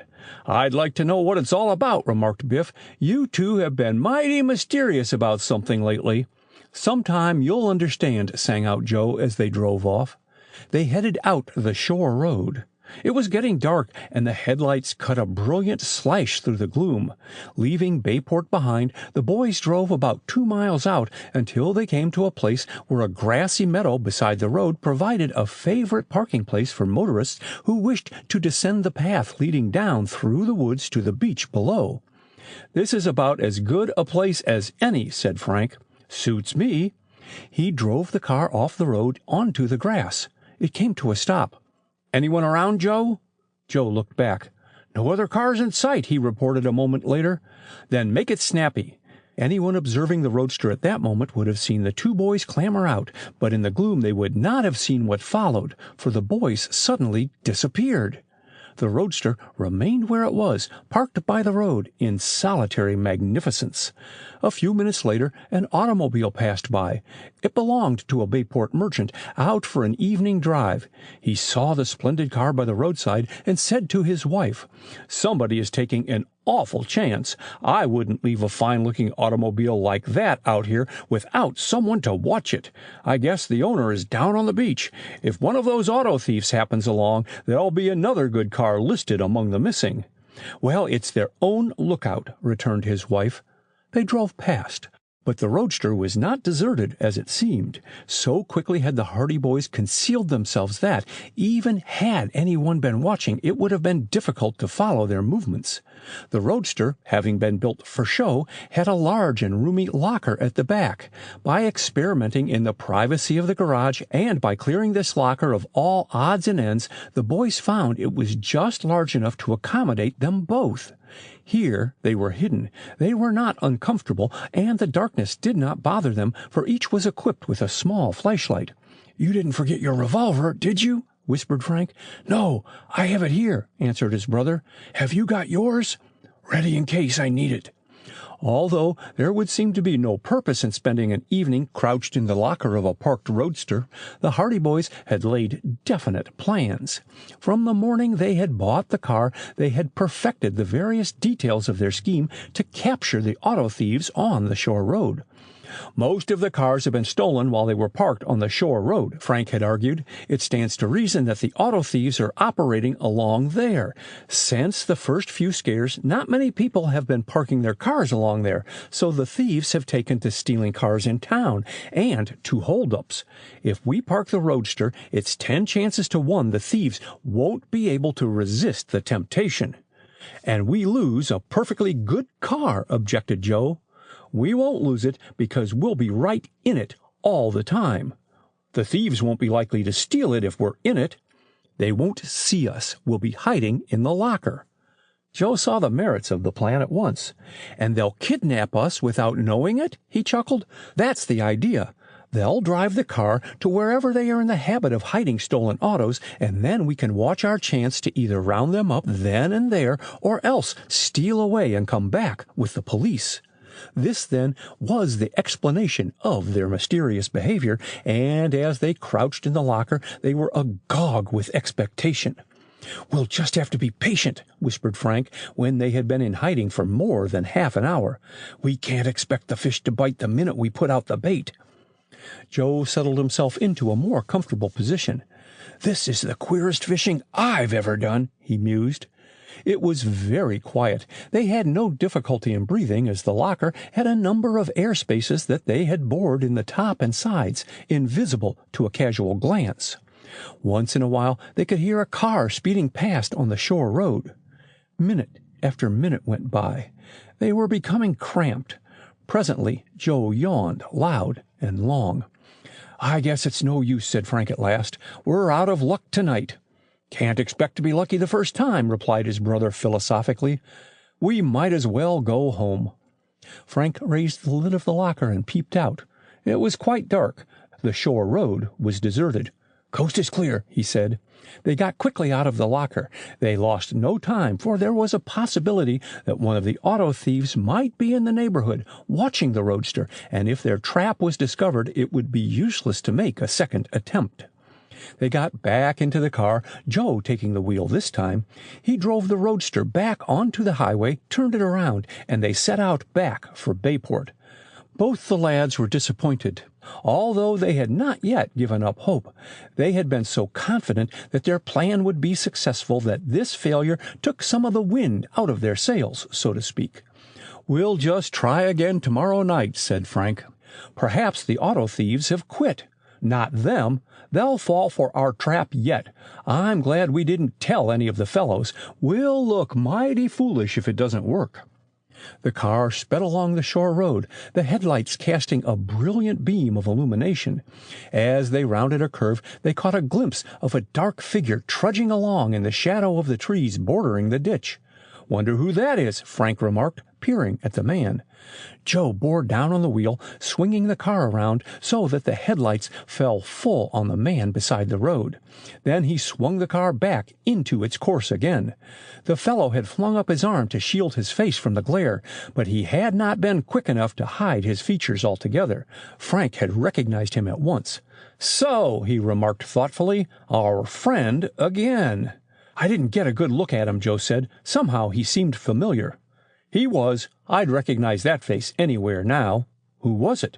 "Gus Montrose." Joe whistled. "I wonder what he's doing skulking along here at this time of night. I have an idea that we'll find out before long. Do you think he has anything to do with the car thefts?" "Shouldn't be surprised. He seems a rather suspicious sort of character." They sped past the dark figure, who went on, head down, hands thrust deep in his coat pockets. "I'd like to know more about that chap," mused Frank. "I'll bet he's not hanging around here for any good reason." Montrose again. The Hardy boys were not discouraged by this failure. They realized that it was too much to hope for success in their venture at the first trial, and resolved to lay their trap again. If their parents were curious as to why they had remained out so late, they gave no sign of it, and the following night Frank and Joe again drove out along the shore road in their new car. This time they went to another parking place, not far from the spot where Isaac Fussy's automobile had been stolen. Again they turned out the lights, again they crawled into the locker at the back, and again they remained in hiding while car after car went by on the shore road. An hour passed. "Looks as if we're out of luck again," whispered Joe. "We'll stay with it a while longer." Frank switched on his flashlight and glanced at his watch. It was almost 10 o'clock. They heard an automobile roar past at tremendous speed, and a few moments later there was a heavy rumble of a truck. "Funny time of night for a truck to be out," Frank remarked. "That first car was sure breaking all speed laws." After a long time Frank looked at his watch. 10:30. Another evening wasted. "Are you getting tired?" My legs are so cramped, I don't think I'll ever be able to walk straight again." Joe had inadvertently raised his voice. Suddenly, Frank gripped his arm. "Shh!" They listened. They heard footsteps coming along the road. The steps sounded clear and distinct on the hard highway. Then they became soft and muffled as the pedestrian turned out onto the grassy slope. "Coming this way," whispered Frank. Someone approached the roadster cautiously. The boys could hear him moving around the car. After a moment or so, one of the doors was opened, and someone clambered into the seat. The boys were breathless with excitement. Was this one of the auto thieves? But the intruder made no move to drive the car away. Instead, when he had snapped the lights on and off, he got out, closed the door behind him, and strode off through the grass. The first impulse of the two brothers was to clamber out, but they realized that this would be folly. They remained quiet as the footsteps receded into the distance. The man gained the road again and walked slowly away. Finally, they heard the footsteps no more. Frank sighed with disappointment. "I thought sure we had a bite that time," he said. "It was only a nibble." When the lads were quite sure their unknown visitor had gone, Frank raised the lid of the locker, and the boys got out. "I guess it was only some farmer on the way home. He probably just got into the car out of curiosity. He wasn't an auto thief, that's certain, or he would have driven off with it. Not much use staying around any longer." They got back into the seat. Nothing had been disturbed. Beyond turning the lights on and off, the stranger had tampered with nothing. Frank started up the engine and drove the car back onto the shore road. There was not much room in which to turn around, so he drove on down the road for about a quarter of a mile until he came to a lane which offered sufficient space. Just as he was bringing the car around to head back toward Bayport, the headlights shone on two figures coming up the road. In the glare, the men were clearly revealed. "There's our friend Gus again," remarked Frank quietly. He was right. There was no mistaking the surly visage of the ex-farmhand. The man with him was unknown to the boys, but he was no more prepossessing than his companion. Broad of build, unshaven of face, he was not the sort of fellow one would care to meet alone on a dark night. "Handsome-looking pair," Joe commented. The car swung out into the road, and the two men stepped out into the ditch, turning their faces away. Frank stepped on the accelerator, and the roadster shot ahead. "This seems to be Gus Montrose's beat," he said, when they had driven beyond hearing distance. "Wonder what takes him out along here every night. Perhaps he was the chap who got into the roadster." But Frank shook his head. "That fellow went away in the direction Montrose is coming from," he pointed out, "and besides, he was alone." "That's true, too." Wondering what brought Montrose and his villainous-looking companion out the shore road on foot at that hour, the Hardy boys drove back into Bayport. "Better luck next time," said Frank, cheering up. "We won't give up yet. Third time's luck, you know." "Let's hope so. Tomorrow night may tell." They drove back into the city without incident, and when they reached their home, they saw that there was a light in their father's study. Frank's face lengthened. "I'll bet we're in for it now. He doesn't often stay up this late. He's likely sitting up to lecture us." They put the car into the garage. The light in the study seemed ominous just then. "Well," said Joe, "I guess we might as well go in and face the music. If the worst comes to the worst, we'll tell him just what we're up to." They went into the house. It would have been easy for them to have gained their room by the back stairs, but the boys had too much principle to dodge any unpleasantness in this manner, so they made a point of passing by their father's study. The door was open, and they saw Fenton Hardy sitting at his desk. He was not writing, but he was gazing in front of him with a fixed expression on his face. A telephone was at his elbow. To their relief, he smiled when he saw them. "Come in," he invited. Frank and Joe entered the study. "Did you catch any auto thieves?" asked their father. The boys were astonished. "How did you know we were after auto thieves, Dad?" asked Frank. "It doesn't take a great deal of perception to find that out," their father answered. "All these mysterious doings can have only one reason." "Well, we didn't catch any," Joe admitted. "I didn't think so. They've been busy tonight." "Again?" Fenton Hardy nodded. "I've just been talking to the secretary of the Automobile Club. He telephoned me a short time ago. The thieves cut loose in earnest this evening." "Did they steal another car?" 2. They made off with a new Buick that was parked down on Oak Street, and then they stole a truck from one of the wholesale companies. Can you beat that, breathed Joe. 2 more gone. They were taken within a few minutes of each other, evidently. The reports reached the police station almost at the same time. The truck mightn't have been missed until morning, but one of the wholesale company employees was coming home, and he recognized it as it was driven away. He thought it rather suspicious, so he went on up to the company garage and found the truck had disappeared. The brothers looked at one another. "A truck and a pleasure car!" exclaimed Frank. "Why, that must have been—" The same thought had struck Joe. "The 2 cars that passed us on the shore road. What time were they stolen, Dad?" "Sometime between 9:30 and 10 o'clock. Why? Did you see them?" 2 cars went out the shore road a little before 10 o'clock. They were both going at a fast clip. I remember we remarked at the time that it was a funny hour of the night for a truck to be out. "The shore road, eh? Did you get a good look at them?" The boys were embarrassed.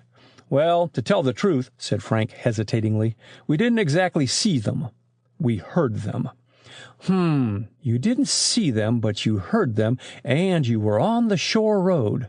That's a little mystery in itself," remarked their father with a smile. He reached for the telephone and asked for a number. In a short time his party answered. "Hello, Chief. This is Fenton Hardy speaking." "Yes." "I've just had information that the big car and the truck went out the shore roadway a few minutes before 10 o'clock." "Yes." "You've made inquiries?" "I see." "That's strange, isn't it?" "Yes, my information is quite reliable." "All right." "Let me know if you hear anything." "Don't mention it." "Thank you, Chief." "Goodbye." He put down the telephone. "I was talking to Chief Collig. He says the 3 towns at the other end of the shore road were notified immediately after the thefts were discovered, and that they had officers watching the roads from 10 o'clock on." "And they didn't see the cars?" Fenton Hardy shook his head. "Not the slightest trace of either of them." Frank and Joe looked at one another blankly. "Well, if that don't beat the Dutch!" Frank exclaimed. "You're quite sure of the time?" "Positive. I had just looked at my watch." "Well," said Fenton Hardy, "since the cars haven't been seen in any of the other towns, and since there aren't any other roads, the shore road must hold the solution. I think I'll do a little prospecting around the farms out that way tomorrow." "We've been doing a little prospecting ourselves," admitted Joe, "but we haven't been very successful so far." "Keep at it," their father said encouragingly, "and good luck to you both." The Suspect. It was late before the Hardy boys got to sleep that night, the events of the evening culminating in the discovery that the auto thieves had been at work in Bayport while they were lying in wait for them on the shore road gave the lads plenty to talk about before they were finally claimed by slumber. In the morning it required 2 calls to arouse them. They dressed sleepily and had to hurry downstairs in order to be in time for breakfast. This did not escape the notice of ever-watchful Aunt Gertrude. "When I was a girl," she said pointedly, "young people went to bed at a reasonable hour and did not go gallivanting all over the country half the night. Every growing boy and girl needs 8 or 9 hours sleep. I'd be ashamed to come down to breakfast rubbing my eyes and gaping." "It isn't very often they get up late," said Mrs. Hardy. "We can overlook it once in a while, I suppose." "Overlook it," snorted Aunt Gertrude. "Mark my words, Laura, those boys will come to no good end if you encourage them in coming in at all hours of the night. Goodness knows what mischief they were up to." She glared severely at them. Frank and Joe realized that their aunt was curious as to where they had been the past 2 evenings and was using this roundabout method of tempting them into an explanation. However, as Joe expressed it later, they refused to bite. Instead, they hastily consumed their breakfast, drawing from the good lady a lecture on the dreadful consequences of eating in a hurry, illustrated by an anecdote concerning a little boy named Hector who met a lamentable and untimely death by choking himself on a piece of steak and passed away surrounded by weeping relatives. The boys, however, were evidently not impressed by the fate of the unfortunate Hector, for they gulped down their meal, snatched up their books, and rushed off to school without waiting for Aunt Gertrude's account of the funeral. They were crossing the schoolyard when the bell rang, and they reached the classroom just in time. "I feel like a stewed owl," was Joe's comment. "Never ate stewed owl," returned his brother promptly. "How does it taste?" "I said I felt. I didn't say I ate," retorted Joe. "Gee, but your eyes do look bunged up." "What about your own?" "Oh, if only I had had just one more hour's sleep." "I could go 2 or 3. Aunt Gertrude was on to us. "Yes, but she didn't get anywhere with it.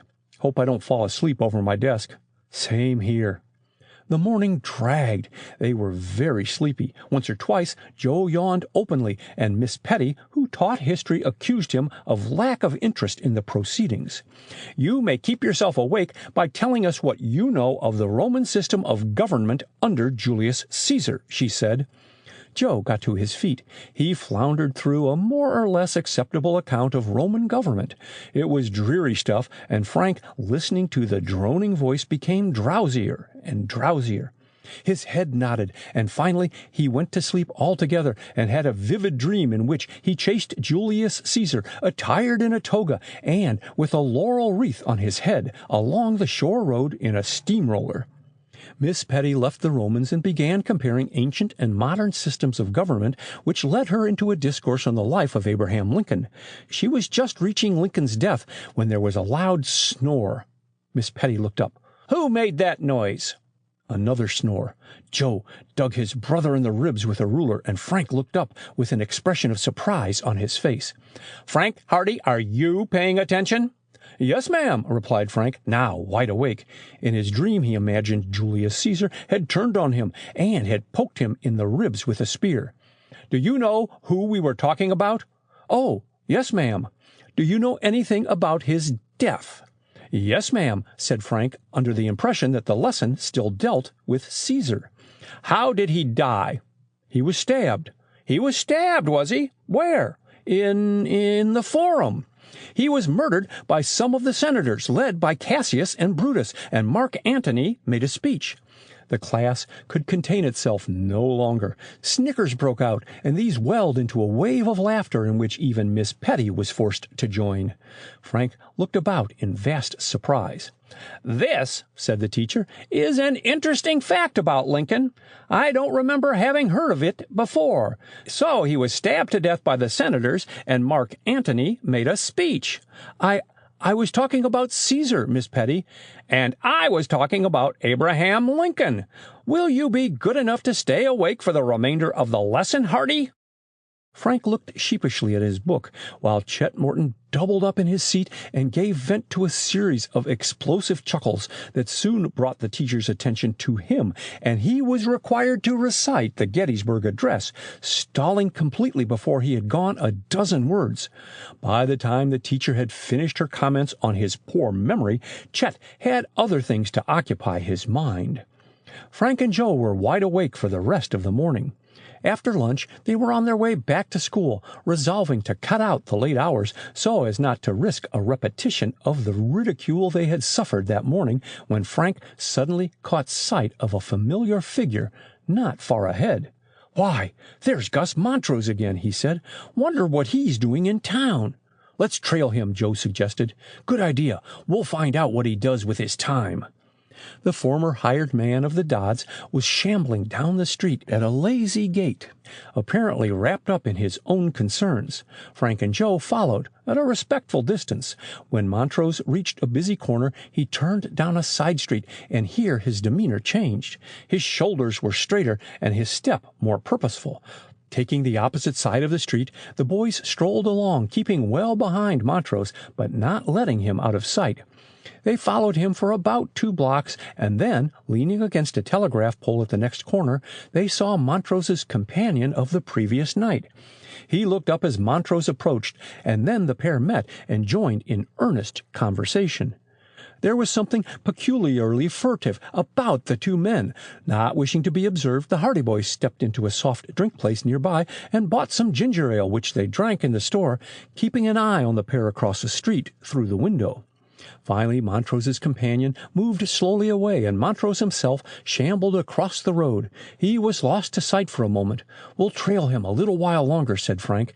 "We have about a quarter of an hour before school opens." They paid for the ginger ale and stepped out of the shop. To their astonishment, Gus Montrose was coming directly toward them. They had lost sight of him in the window and had assumed that he had gone on down the street. Instead, he had turned back. They had affected not to notice him and were starting back up the street when Montrose overtook them and brushed against Frank rudely. "Look here," he said in a gruff voice, "what's the idea of following me, eh?" "Following you?" said Frank, in tones of simulated surprise. "Yes, following me. I saw you. What do you mean by it?" "Can't we walk down the same street?" inquired Joe. "You didn't walk down here by accident. You followed me here." "You must have something on your conscience if you think that," Frank told him. "This is a free country. We can walk where we like." "Is that so? Well, I'm not going to put up with having a pair of young whippersnappers trailing me around the town," snarled Gus Montrose. "Hear that?" "We hear you." "Well, remember it then. You just mind your own business after this. See?" "If you think we were following you, that's your own affair," returned Frank. "We're on our way to school, if you'd like to know." "Well, see that you go there. You're better off in school than monkeying around in my affairs, let me tell you. And a sight safer, too." The man's tone was truculent. "Oh, I think you're pretty harmless," laughed Joe. "You'll find out how harmless I am if I catch you following me around again. Just mind your own business after this, and keep going in the opposite direction when you see me coming." The man's insulting tone annoyed Frank. "Look here," he said sharply, facing Montrose. "If you don't start off in the opposite direction right now, I'll call a policeman. Now get out of here." Somewhat taken aback, Gus Montrose halted. "You were following me," he growled. "You heard what I said. Clear out of here and stop annoying us." If Montrose had hoped to frighten the lads, he was disappointed. Like most cowardly men, he backed down readily when confronted with opposition. Grumbling to himself, he turned away and crossed the street. The Hardy boys went on toward school. "That'll give him something to think about," remarked Frank. "You hit the right note when you said he must have something on his conscience, or he wouldn't have thought we were following him. I'm sure he has. A man with a clear conscience would never suspect he was being trailed. There's something mighty fishy about Gus Montrose and his queer-looking friend. Too bad he saw us. He'll be on his guard against us now. That doesn't matter. We can keep an eye on him just the same. I'd give a farm to know what the pair of them were talking about. And I'd give a $5 bill just to know if he put that fishing pole in the car up at the Dodds and got Jack into trouble." "So would I." The boys were greatly puzzled. They were convinced that Gus Montrose was up to no good, and this conviction had only been strengthened by their encounter. They reasoned that a law-abiding man would scarcely have shown such resentment as Montrose had evidenced. "Well, whether he's one of the thieving party or not, we'll take another whirl at the shore road tonight," said Frank, as the two brothers entered the schoolyard. Joe glanced at the sky. Massed clouds were gathering, and the air was close. "Looks as if we'll have to call it off. There's going to be a storm." "Storm or no storm, I have a hunch that we'll get some action before the day is out." Both Frank and Joe were right. There was a storm, and before midnight they had more action than they had ever bargained for. Kidnapped. Rain threatened throughout the afternoon, but although the sky darkened and there was an ominous calm, the storm held off. After supper, the Hardy boys went outside and looked at the clouds. "It's sure going to be a Jim Dandy," declared Joe. "Do you think we really should go out tonight? A little thing like a storm won't hold the car thieves back. They'll operate in any weather. Won't they think it queer to see a car parked out in the rain? They'll probably think it was stalled and that the owner went to get help." "That's right, too," Joe agreed. "I guess we can chance it. We'll put the top up to protect ourselves, and anyway, it's dry in the locker." "The rain will be the least of our worries in there," said Joe with a grin. "Let's be going." They went out to the garage and put up the top of the roadster, then got in. As they drove down High Street, there was a low rumble of thunder and a splash of rain against the windshield. "Storm's coming, right enough," Frank said. "Still, I have a hunch." Ever since the previous night, he had been possessed by a feeling that their next venture would be crowned with success. He could not explain it, but the feeling was there, nevertheless. They spied Con Riley in oilskins against the approaching downpour, patrolling his beat, and drew up at the curb. "New car, eh?" said Riley, surveying the roadster grimly. "I'll be running you in for speeding some of these days, I'll be bound." "Not in this boat," Frank assured him. "If we ever hit higher than 30, the engine would fly out." "30?" scoffed the constable. "That looks like a real racing car. You mean 90. We'll take you for a drive sometime when you're off duty. We just stopped to ask if there was anything new about the auto thieves." Riley looked very grave, as he always did when anyone asked him questions pertaining to police matters. "Well," he said, "there is and there isn't." "That means there isn't. We ain't found 'em yet. But that don't mean they won't be found," said the officer darkly. "We're following up clues." "What kind of clues?" "Oh, just clues," said the officer vaguely. "We'll have 'em behind the bars before long, but you'd better keep an eye on that car of yours. It's just the kind somebody would steal." "Trust us." "There's been no trace of the other cars, then?" Riley shook his head. "Not a sign, but them thieves will go too far some of these fine days, and then we'll catch 'em." "Well, we hope you're the man who lands them," said Frank cheerfully, as he edged the car out from the curb again. "So long." The boys drove away, and Con Riley patiently resumed his beat. "The game is still open," remarked Joe. "If the police had learned anything new, Riley would have heard about it. Whenever he says they're following up clues, you can be certain that they're up against it. The thieves are just as much at large as they ever were." It was beginning to rain heavily before they reached the outskirts of Bayport, and by the time they were well out on the shore road, the storm was upon them. Thunder rolled and rumbled in the blackening sky, and jagged streaks of lightning flickered through the clouds. Rain streamed down in the glare of the headlights. As the downpour grew in violence, the road became more treacherous.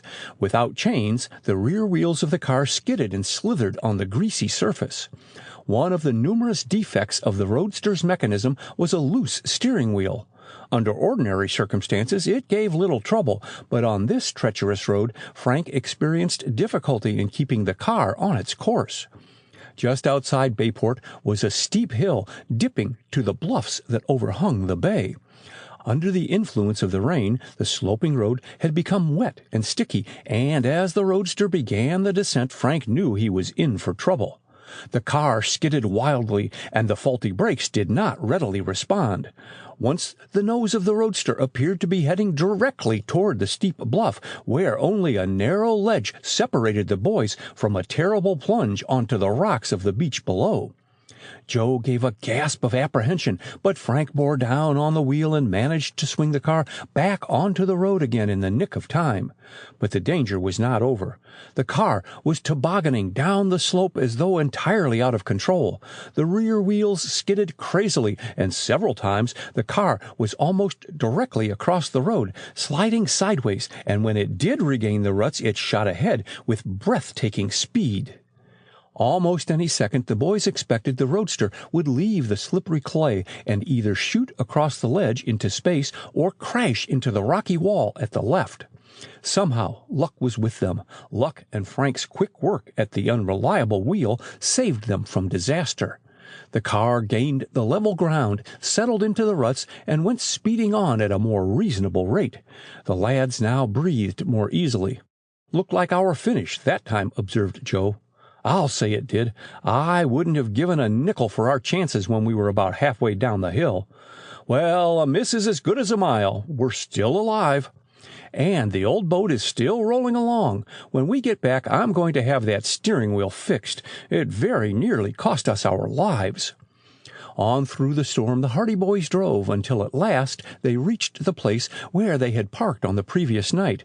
There was no one in sight as they drove out onto the grass, and Frank turned off the engine and switched out the lights. Quickly they scrambled out, raised the lid of the locker, and got inside.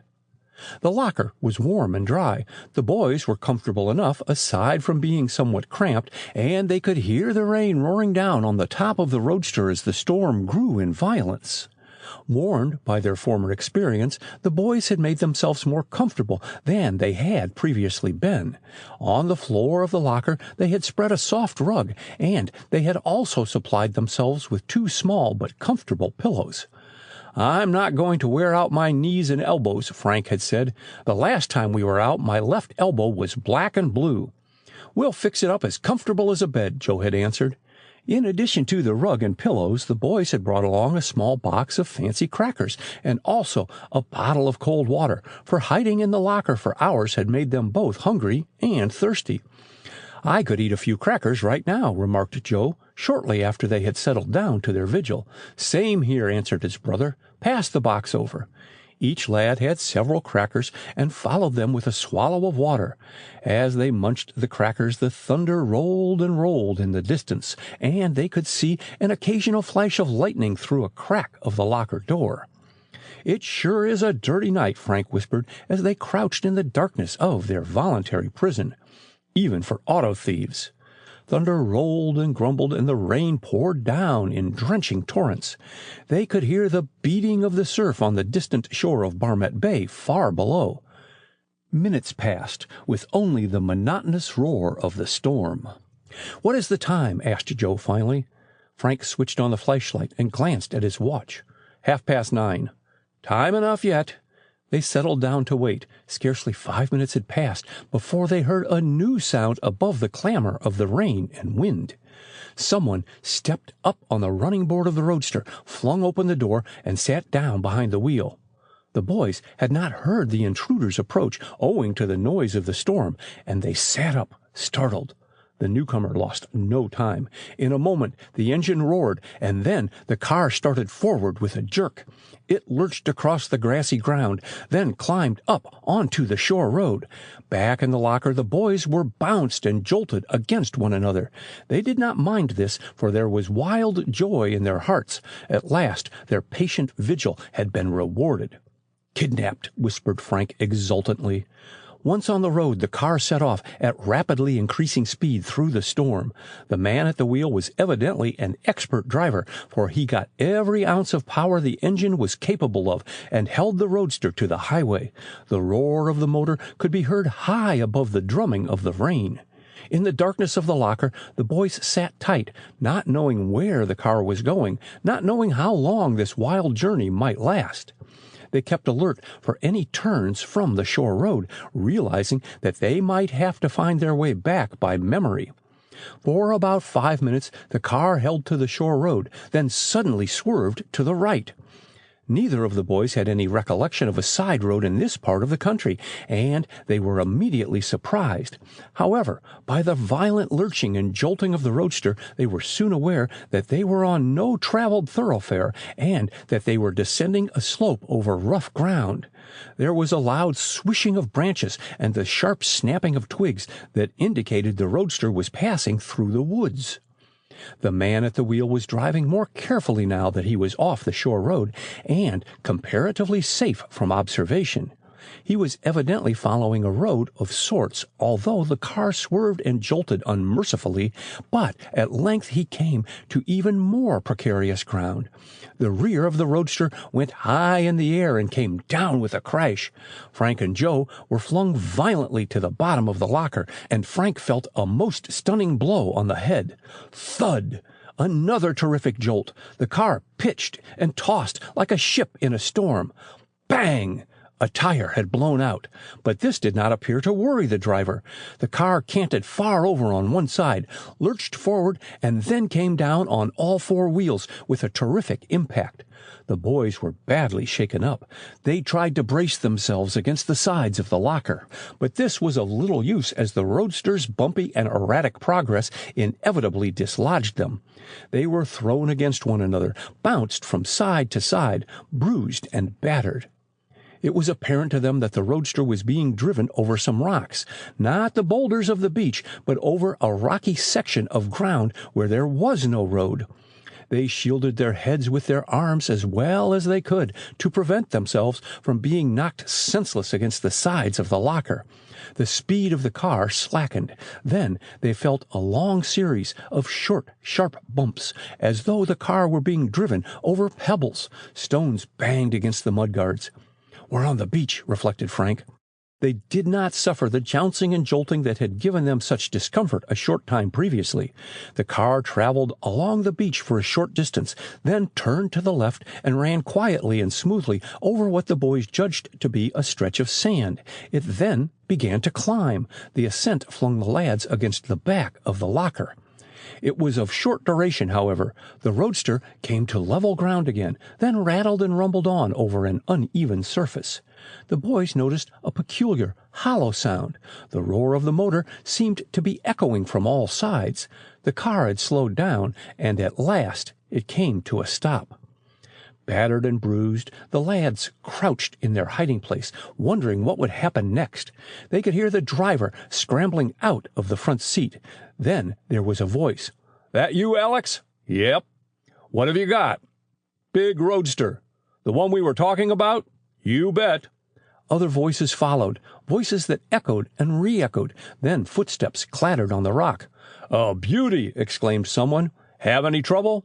"None at all," said the voice of the man who had been addressed as Alex. "Nobody in sight, so I just hopped in and drove it out." "Swell boat," declared someone else. "Fine night to leave it out in the rain."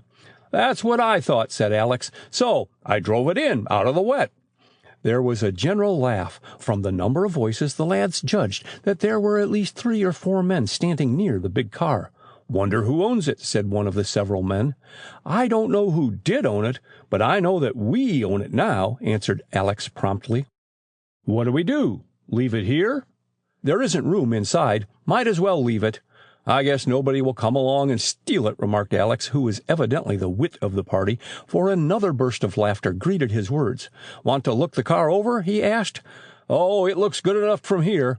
"What's in that locker?" said one of the men. "There might be something valuable." A thrill of fear went through the 2 boys. One of the men approached the back of the car. Frank gripped his revolver firmly. The cave. In a moment the lid of the locker would have been raised. Then came an interruption. "The boss wants us," said one of the men. The man approaching the back of the car halted. "All right," he growled. "We'll leave this." He turned away. The Hardy boys sighed with relief. "I guess he's waiting for a report," observed a voice as the men began to move off. Their footsteps sounded sharp and clear on the rocks. The sounds died away. Complete silence prevailed. Not even a murmur broke the stillness. The boys remained quiet in the darkness of their hiding place. Finally, Frank stirred. "They've gone," he whispered. "What shall we do now?" asked Joe. "Let's get out of here first. They may come back at any minute." Frank raised the lid cautiously. The blackness without was as utter and complete as the darkness within. He could see nothing. He listened for a moment, thinking possibly some of the gang had remained behind, but he heard nothing. Quickly, he got out of the locker and leaped to the ground. Joe followed. They closed the lid.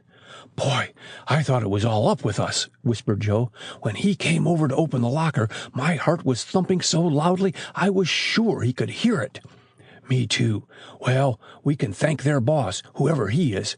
I wonder what kind of place we're in, anyway." Frank switched on his flashlight. By its brilliant gleam he saw that they were in a rocky passageway, a large tunnel, evidently in the bluffs along Barmet Bay.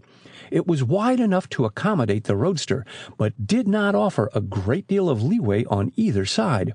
It appeared to be a natural tunnel, although there was evidence that human toil had been responsible for widening it and clearing it out. Frank stepped forward and cast the ray of light before him. It revealed a blank wall of rock. Then, as he moved the flashlight to one side, he saw that the tunnel slanted toward the left. "What do we do?" asked Joe. "Follow it up along?" He spoke in a whisper, but the walls magnified his voice, and he awakened uncanny echoes. "Sure, we'll have to be careful, though, or we might meet them on the way back." Frank took the lead. He stepped forward very carefully, making no move that might dislodge a loose fragment of rock and start a tumult of echoes that would bring the gang upon them. Cautiously, they advanced. Joe took his revolver from his pocket and gripped it tightly. They realized that they were dealing with a band of desperate men who would stop at nothing if they were discovered. The Hardy Boys rounded the corner of the passageway, and Frank's flashlight revealed a number of large boxes stacked up against the side of the tunnel. They halted, and Frank scrutinized some lettering on the boxes. "The Eastern Importing Company," he read. "Why, that's the name of the company that lost the truck," Joe exclaimed. "Remember, the two men who were held up and rolled down the bluff." "It's the same name, all right. I'll bet this is some of the truck cargo." The boxes were 7 in number, and on each was inscribed the name of the Eastern Importing Company. There was no doubt in the minds of the Hardy Boys now that they had made a momentous discovery. This was plainly the hiding place of the auto thieves, and although none of the stolen cars were in evidence, the big packing boxes spoke for themselves. "We'll see what's farther on," Frank decided. He went ahead. Joe tiptoed close behind. The flashlight illuminated the rocky floor of the tunnel. It began to widen out. Stacked against the wall, they came upon more packing boxes, some of which had been torn open. "More loot," Joe commented in a whisper. Every few steps, Frank halted and switched out the light. Then they stood in the darkness, listening. They had no desire to stumble on the auto thieves or reveal their own presence. However, the boys heard not a sound. There was not a glimmer of light in the impenetrable gloom that lay before them. A few yards farther, the tunnel widened out into a veritable cave. Here, as Frank turned the flashlight to and fro, and the boys were confronted by a sight that made them gasp for the moment. In the great rocky chamber, they saw 3 large pleasure cars and a small truck parked close by the clammy walls. "The stolen autos," breathed Joe. There stood 4 of the missing cars, undamaged, in this secret cavern in the bluffs. They had been driven in along the tunnel from the beach. It was an ideal hiding place, and as the entrance to the tunnel was doubtless well masked, the cars were as safe from discovery as though they had been driven into the ocean. At least, so the thieves probably thought. "We've found them!" Frank exclaimed. All the missing cars were not hidden here, but the boys judged that the rest were probably stored farther on, for the flashlight revealed a dark opening in the rock at the other end of the cavern, an opening to a tunnel that no doubt led to other caves farther on.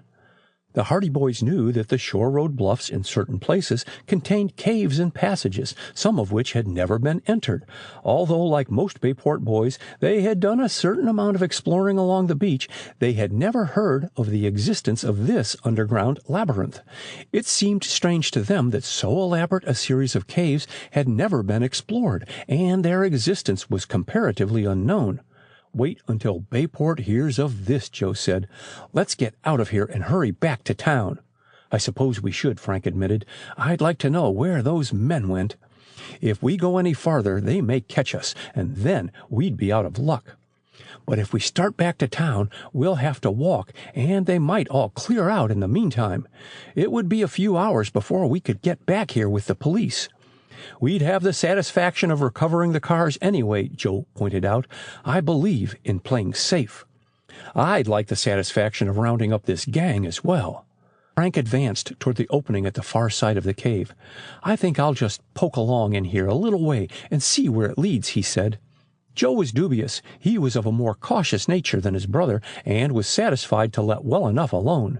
They had found the missing cars. This alone was sufficient, he reasoned. Having come this far without mishap, he did not like to risk spoiling their success. However, he followed Frank into the tunnel.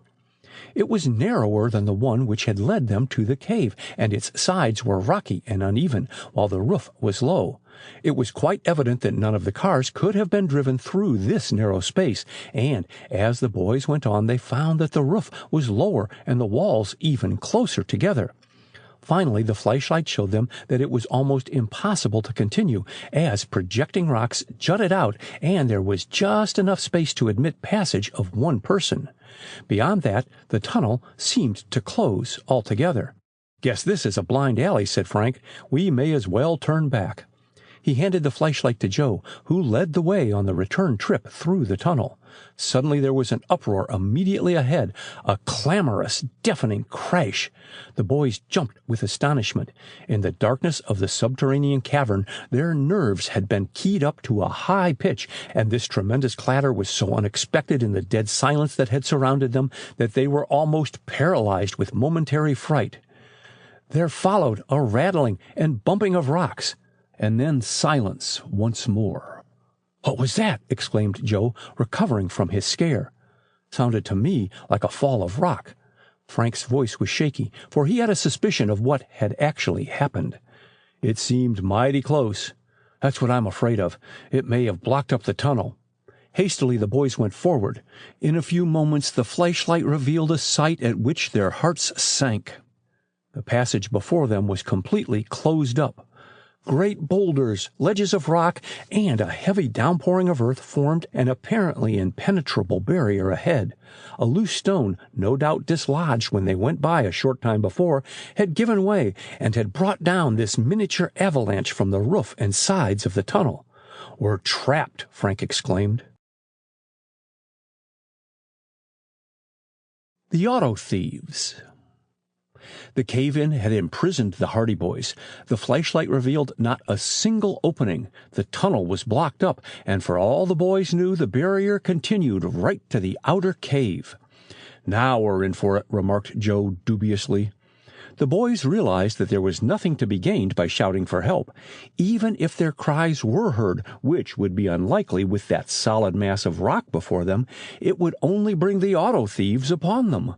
"We'll have to work fast," said Frank. "There isn't too much air in this place now, and if we don't get that rock cleared out of the way, we'll be smothered." "Do you mean to say we'll have to move all that rock aside?" "What else is there to do? It might take hours." "That's better than dying in here," returned Frank philosophically. "You hold the light, and I'll get busy." He flung off his coat and attacked the formidable barrier. Starting at the top, he moved rock after rock aside, placing them on the floor of the tunnel. The work was slow, and he seemed to make little progress, for as the rocks were taken away, they showed only more rocks behind. It was evident that the cave-in had been of considerable extent. Joe became impatient. "I feel useless," he said. "You hold the light for a while and let me work. Put it in a ledge someplace and we can both work." Joe hunted around and managed to find a convenient ledge of rock on which to rest the flashlight. Its beam was directed at the barrier, and, rid of the encumbrance, Joe was then able to lend a hand to the work of removing the debris. Patiently the brothers toiled, lifting aside the rocks and putting them back on the floor. Every little while a fresh shower of dirt and stones would come rattling down from the roof. The task seemed hopeless. "Looks as if this goes on for yards," panted Joe wearily. "We might get out in a couple of years," Frank said, resting for a moment. "Still, if we can only clear a small opening, it'll be enough to let us out." He attacked the barricade again with renewed vigor. Wrenching at a large rock, he tugged and pulled until it became dislodged from the surrounding debris. Frank was just dragging the huge stone away when there came a warning rumble, a cry of alarm from Joe, and he leaped back. He was just in time. With a crash, a large section of the roof caved in, a flat ledge of rock just missing his head by inches. A mass of rubbish descended with a roar. "Get out of the way! Get out yourself! Gee, it looks as if the whole roof might come down. I got some dust in my eyes." "Same here. Say, this is the worst yet."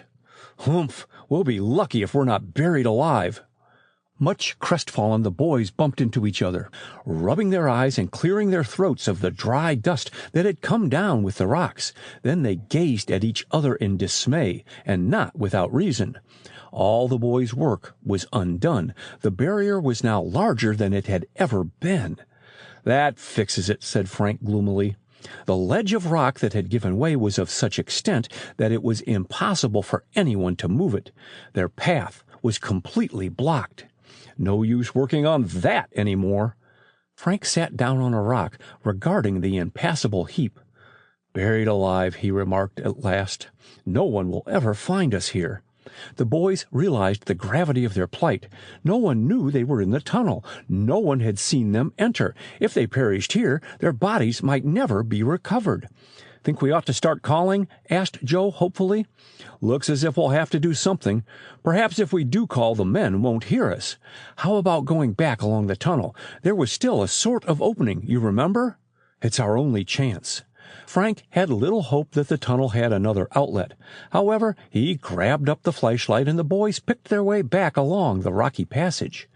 When they came to the place where the tunnel had seemed to end, they surveyed it dubiously. "I'll go ahead," said Frank. "Like as not, I'll get stuck in here and you'll have to come in and pull me out." He wedged himself into the opening between the rocks, holding the flashlight before him. To his surprise, he found that although there was a blank wall immediately ahead, the tunnel turned sharply to one side, and in the glow of the light he saw that it continued for some little distance, a very narrow passage, but one that offered sufficient space for him to continue. "It doesn't end here after all," he called back to Joe. "Perhaps it does lead outside." He went on. Joe scrambled through the opening and followed close behind. With growing elation, Frank found that the tunnel continued. When he had gone about 15 yards, he rounded a sharp corner and gave a cry of delight. Here, on the wet floor, he spied the imprint of a man's shoe. "There's been someone here before us," he said to Joe in excitement. "A footprint. Which way does it lead?" "The way we're going. This isn't so hopeless after all." This evidence that another human being had been in the tunnel gave the boys new courage. "We'd better go quietly. Chances are that the auto thieves are somewhere around." A few steps farther, and Frank spied a light in the distance. At first he thought it was only a reflection from his own flashlight, but when he switched it out, the light still glowed steadily through the darkness ahead. They moved cautiously. Frank did not turn on the flashlight again. He was afraid it might be seen. Step by step they moved forward, and the glow of the mysterious light became brighter. It was soon so strong that it even cast a certain amount of illumination into the tunnel, and the boys saw that the passage was almost at an end. Then they heard a voice.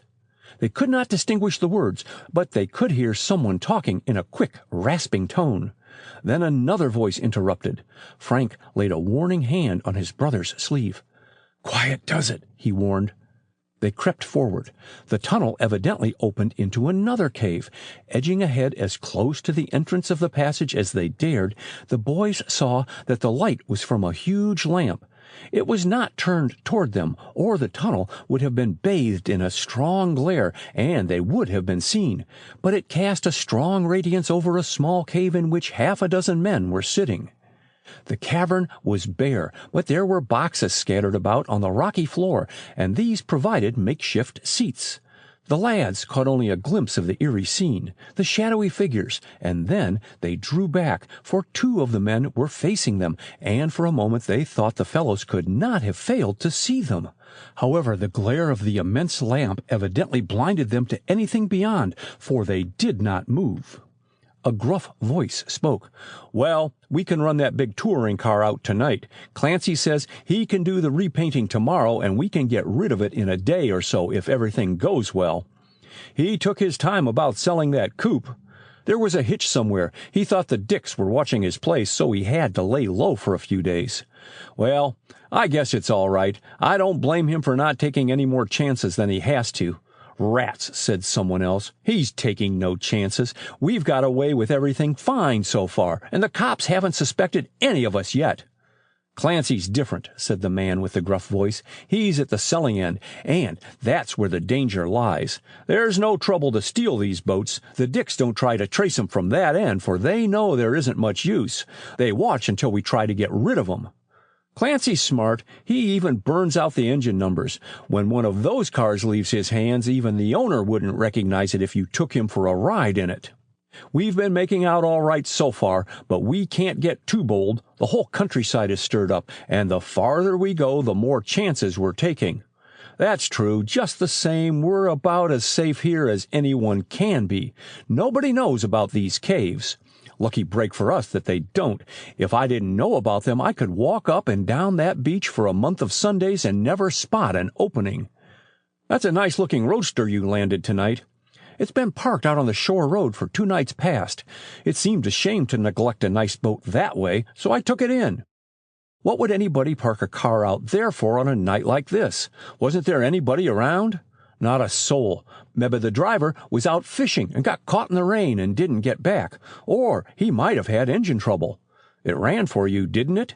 Sure, but I can make 'em run when nobody else can. You sure know how to handle a car, I'll say that for you. There was a stir in the cave. Here he comes now, announced someone.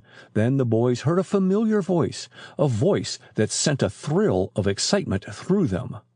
Coast is clear. You can run that car out now, Dan.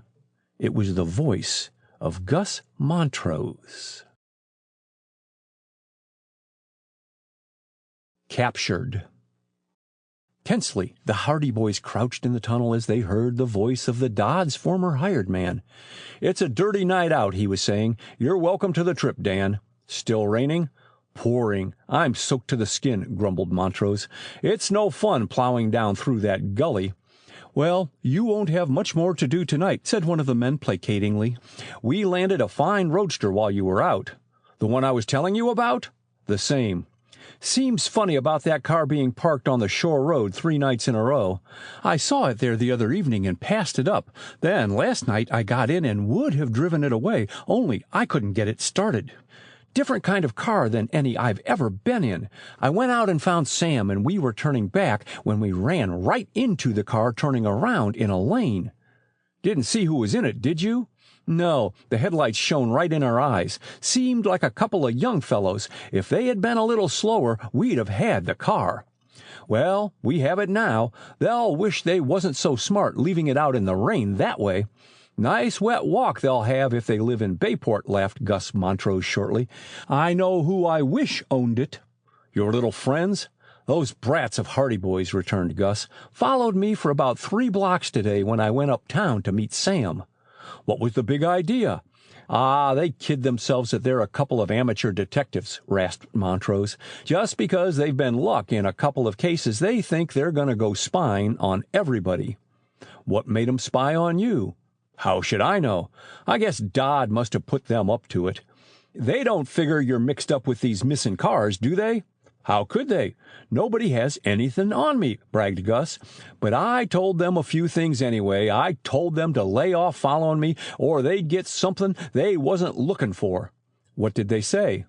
They backed down, got scared, and beat it. That's the way to talk to them, approved the man called Dan. Scare the daylights out of them.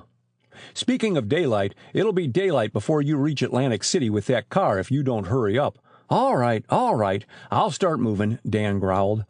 You might as well take some of that junk we got from the importing company's truck, and ask Clancy to sell it for us, and don't you forget to collect the money from him for the last car we turned over to him.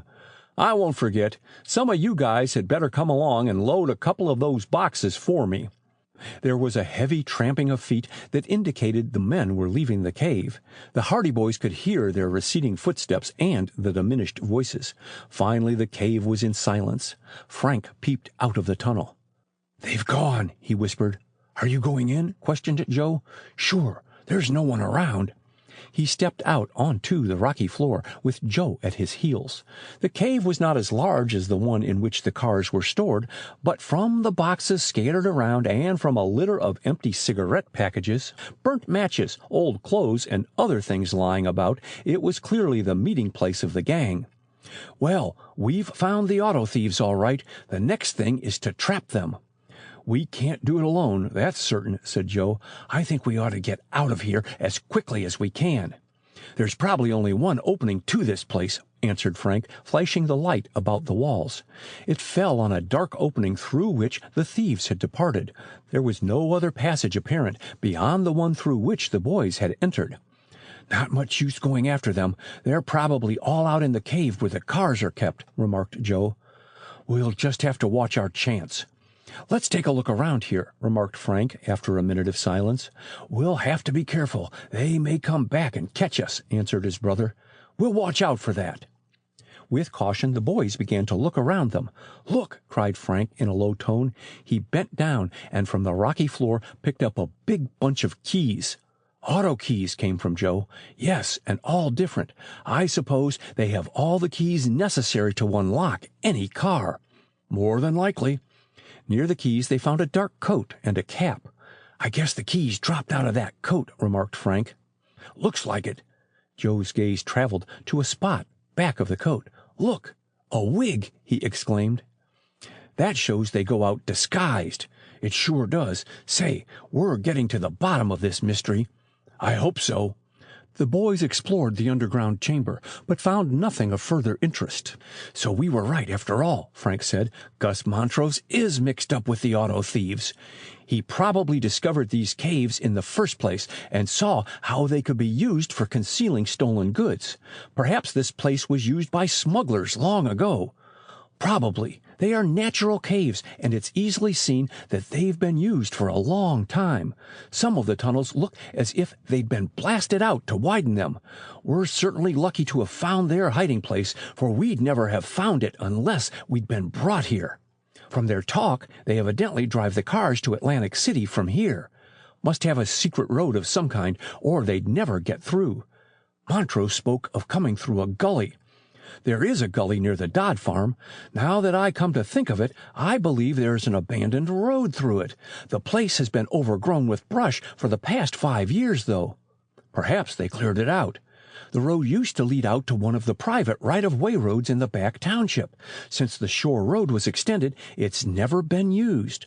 I'll bet that's what they're doing, using that old road and bringing the cars out the back way. The police haven't been watching the private roads at all." "It's a smart scheme. Well, it won't last much longer." Suddenly a voice rang out, clear and sharp. "I'll get the lantern. It's right here." Startled, the boys wheeled about. The voice seemed to be right beside them. Instantly they realized it was only a trick of the echoes, and that the voice came from the passage leading into the cave. Someone was approaching. They could hear his heavy boots clumping on the rocky floor. "Quick, the tunnel!" whispered Frank. He sped across the cave toward the opening in the wall, but they had moved farther away from their hiding place than they had imagined. By the time the brothers reached the passage, they heard a cry of alarm behind them. "Who's that?" They scrambled into the tunnel. Another shout, footsteps across the floor, and then the lantern cast its beam directly on the entrance of the passage. It was a powerful light, and the boys knew they had been seen. The man in the cave began shouting for help. "Gus! Sam! Come here! Quick!" His voice echoed from the walls. The Hardy boys heard a faint shout from outside the cave. "What's the matter?" "Someone in here! Hurry up!" The uproar out in the cave grew in volume as the other members of the gang joined their comrade. There was a hasty gabble of voices. "There was someone in the cave when I came back for the light," shouted the man who had discovered the boys. "They beat it into that tunnel. I just saw them." "Sam, go around and watch the other side," ordered someone sharply. "That tunnel goes out into the big cave." The thieves were evidently unaware of the cave-in that had blocked the passage. Frank and Joe retreated beyond the first bend. They were trapped. The barricade cut off their flight, and they knew they were facing certain capture. "The guns!" snapped Frank. He drew his revolver from his pocket and fired into the darkness around the corner. There was a shout of alarm. Get back, Gus! They've got guns!" Then followed a wild scrambling as the man who had pursued them into the tunnel hustled back to safety. Frank pressed himself against the rocky wall in case any of the gang should enter and open fire on them, but the thieves had been frightened by his shot. "That'll hold them for a while." "How long?" Joe reminded him.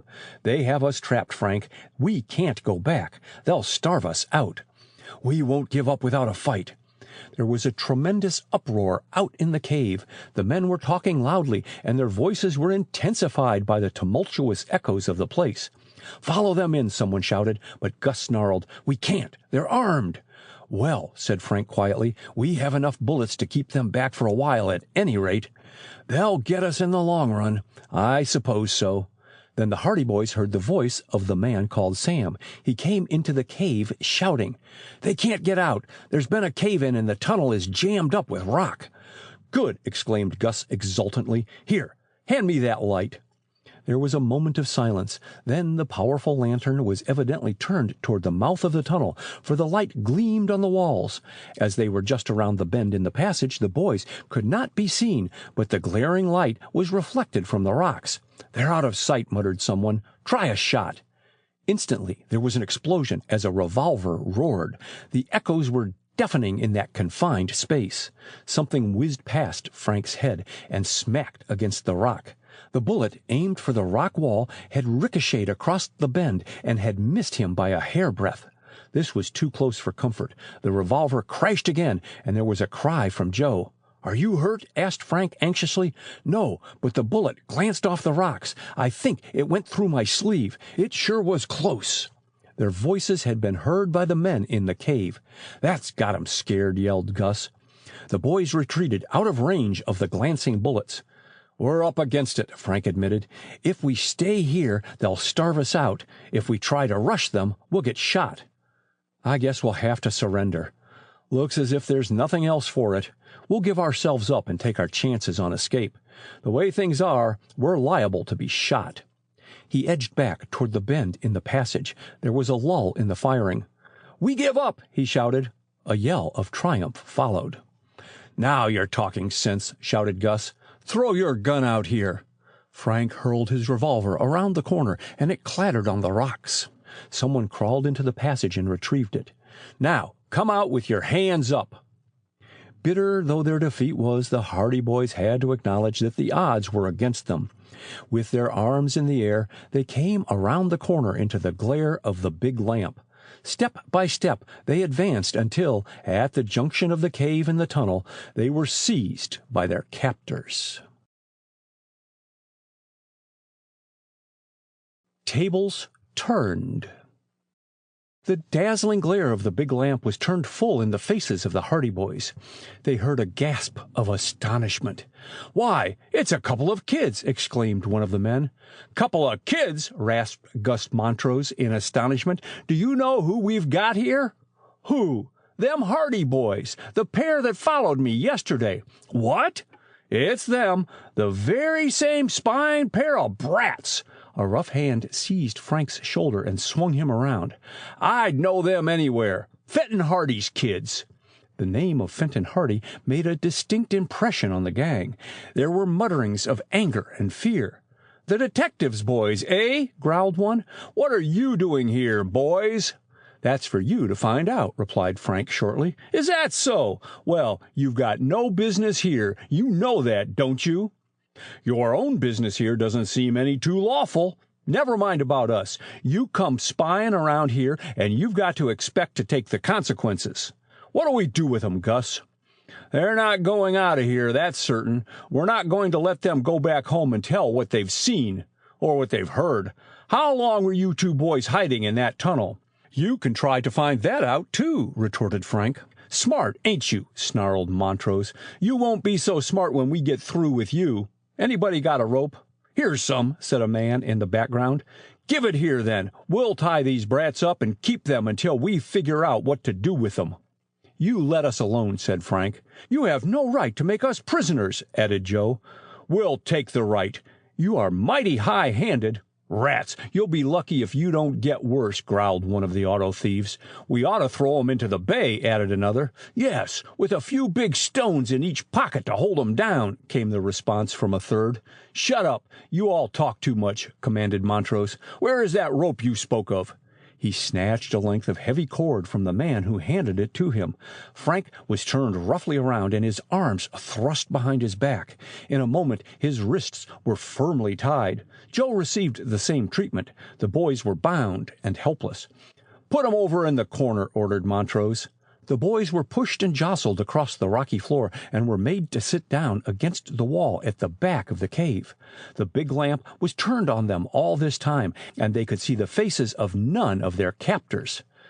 "This is a fine mess," grumbled one of the men. "It ruins the whole game." Montrose turned on him. "We were going to clear out tomorrow anyway, weren't we?" he said. "We'll just have to work a little quicker, that's all. Instead of sending one car out tonight and the rest tomorrow night, we'll get busy and drive 'em all out right now. What about these kids?" "Leave 'em here." "They'll starve," said one man dubiously. "What of that?" demanded Gus Montrose. "They'd have had us all landed in jail if they could." "Well, I don't hold. They brought it on themselves. Who'll ever find 'em here, anyway?" "I'd rather take 'em out to the railway and dump 'em in an empty boxcar. They might be 500 miles away before anybody found 'em. That would give us plenty of time to scatter." Murmurs of approval from the other men greeted this plan. "Do as you like," growled Montrose. "I figure we ought to clear out and leave 'em here." Suddenly the big lamp, which one of the gang was holding, dimmed and went out. "What's the matter now? Turn on that light, Joe." "It's gone out." "Do you think we're blind? Of course it's out. Turn it on." "The lamp's gone dead, I think. There's something wrong with it. It won't light again." They could hear the man tinkering at the lamp. "No use," he said at last. The cave was in pitch blackness. One of the men struck a match, and it cast a faint illumination. "There's candles around here somewhere, ain't there?" asked Gus Montrose. "A whole box of 'em around, if I can find 'em." The man with the match moved off into another part of the cave. He fumbled around for a while, then announced with a grunt of satisfaction, "Here they are." He lit one of the candles, brought it over, and stood it on a box. "Light some more," ordered Gus. The man did as he was told. In a few moments, half a dozen candles provided a fair amount of light in the gloom of the cave. "That's better." Just then there was a shout from the passage leading into the main cave. Gus Montrose wheeled about. "Who's that?" The men crouched tensely. "I don't know," whispered one. "We're all here but Dan." In a moment footsteps could be heard in the passage, then a voice. "Hey, come out and help me! My car got stuck!" "It's Dan," said Montrose in a tone of relief. A man entered the cave. He stopped short in surprise. "For the love of Pete!" he exclaimed. "What's this? Prayer meeting?" "The lamp went out," explained Gus. "We caught a couple of kids spying on us." The newcomer whistled. "Spies, eh? Where are they?" "We got 'em tied up. In the corner there." Dan, who was evidently the man who had driven the roadster down from the shore road, came over and regarded the Hardy boys. "This don't look so good," he said. "What are we going to do?" "We'll attend to 'em," growled Montrose. "Your job is to drive that car into Clancy's place. The rest of us are bringing the other cars in tonight." "Clearing out a day earlier, eh?" "That's the idea." "Well, you'll have to come out and help me get my car out of the mud, or none of us will get away." "You're bogged?" "Up to the hubs. There's been so much rain that the gully road is now knee-deep in mud." "All right, we'll come and get you out. How many men do you want?" "It'll take the whole crowd of us." "No, it won't. We're not going to leave these kids here alone. Joe here can stay and watch 'em." "They're tied, ain't they?" "What of it? I'm not trusting no ropes. Somebody's got to stay and keep an eye on them." "I'll stay," grumbled the man addressed as Joe. "I don't care who stays," snapped Dan. "If you don't come out and help drag that car out of the mud, it'll be in so deep we'll never get it out. Come on."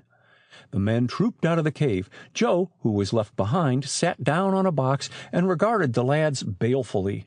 However, he said nothing. Gus came back through the passage.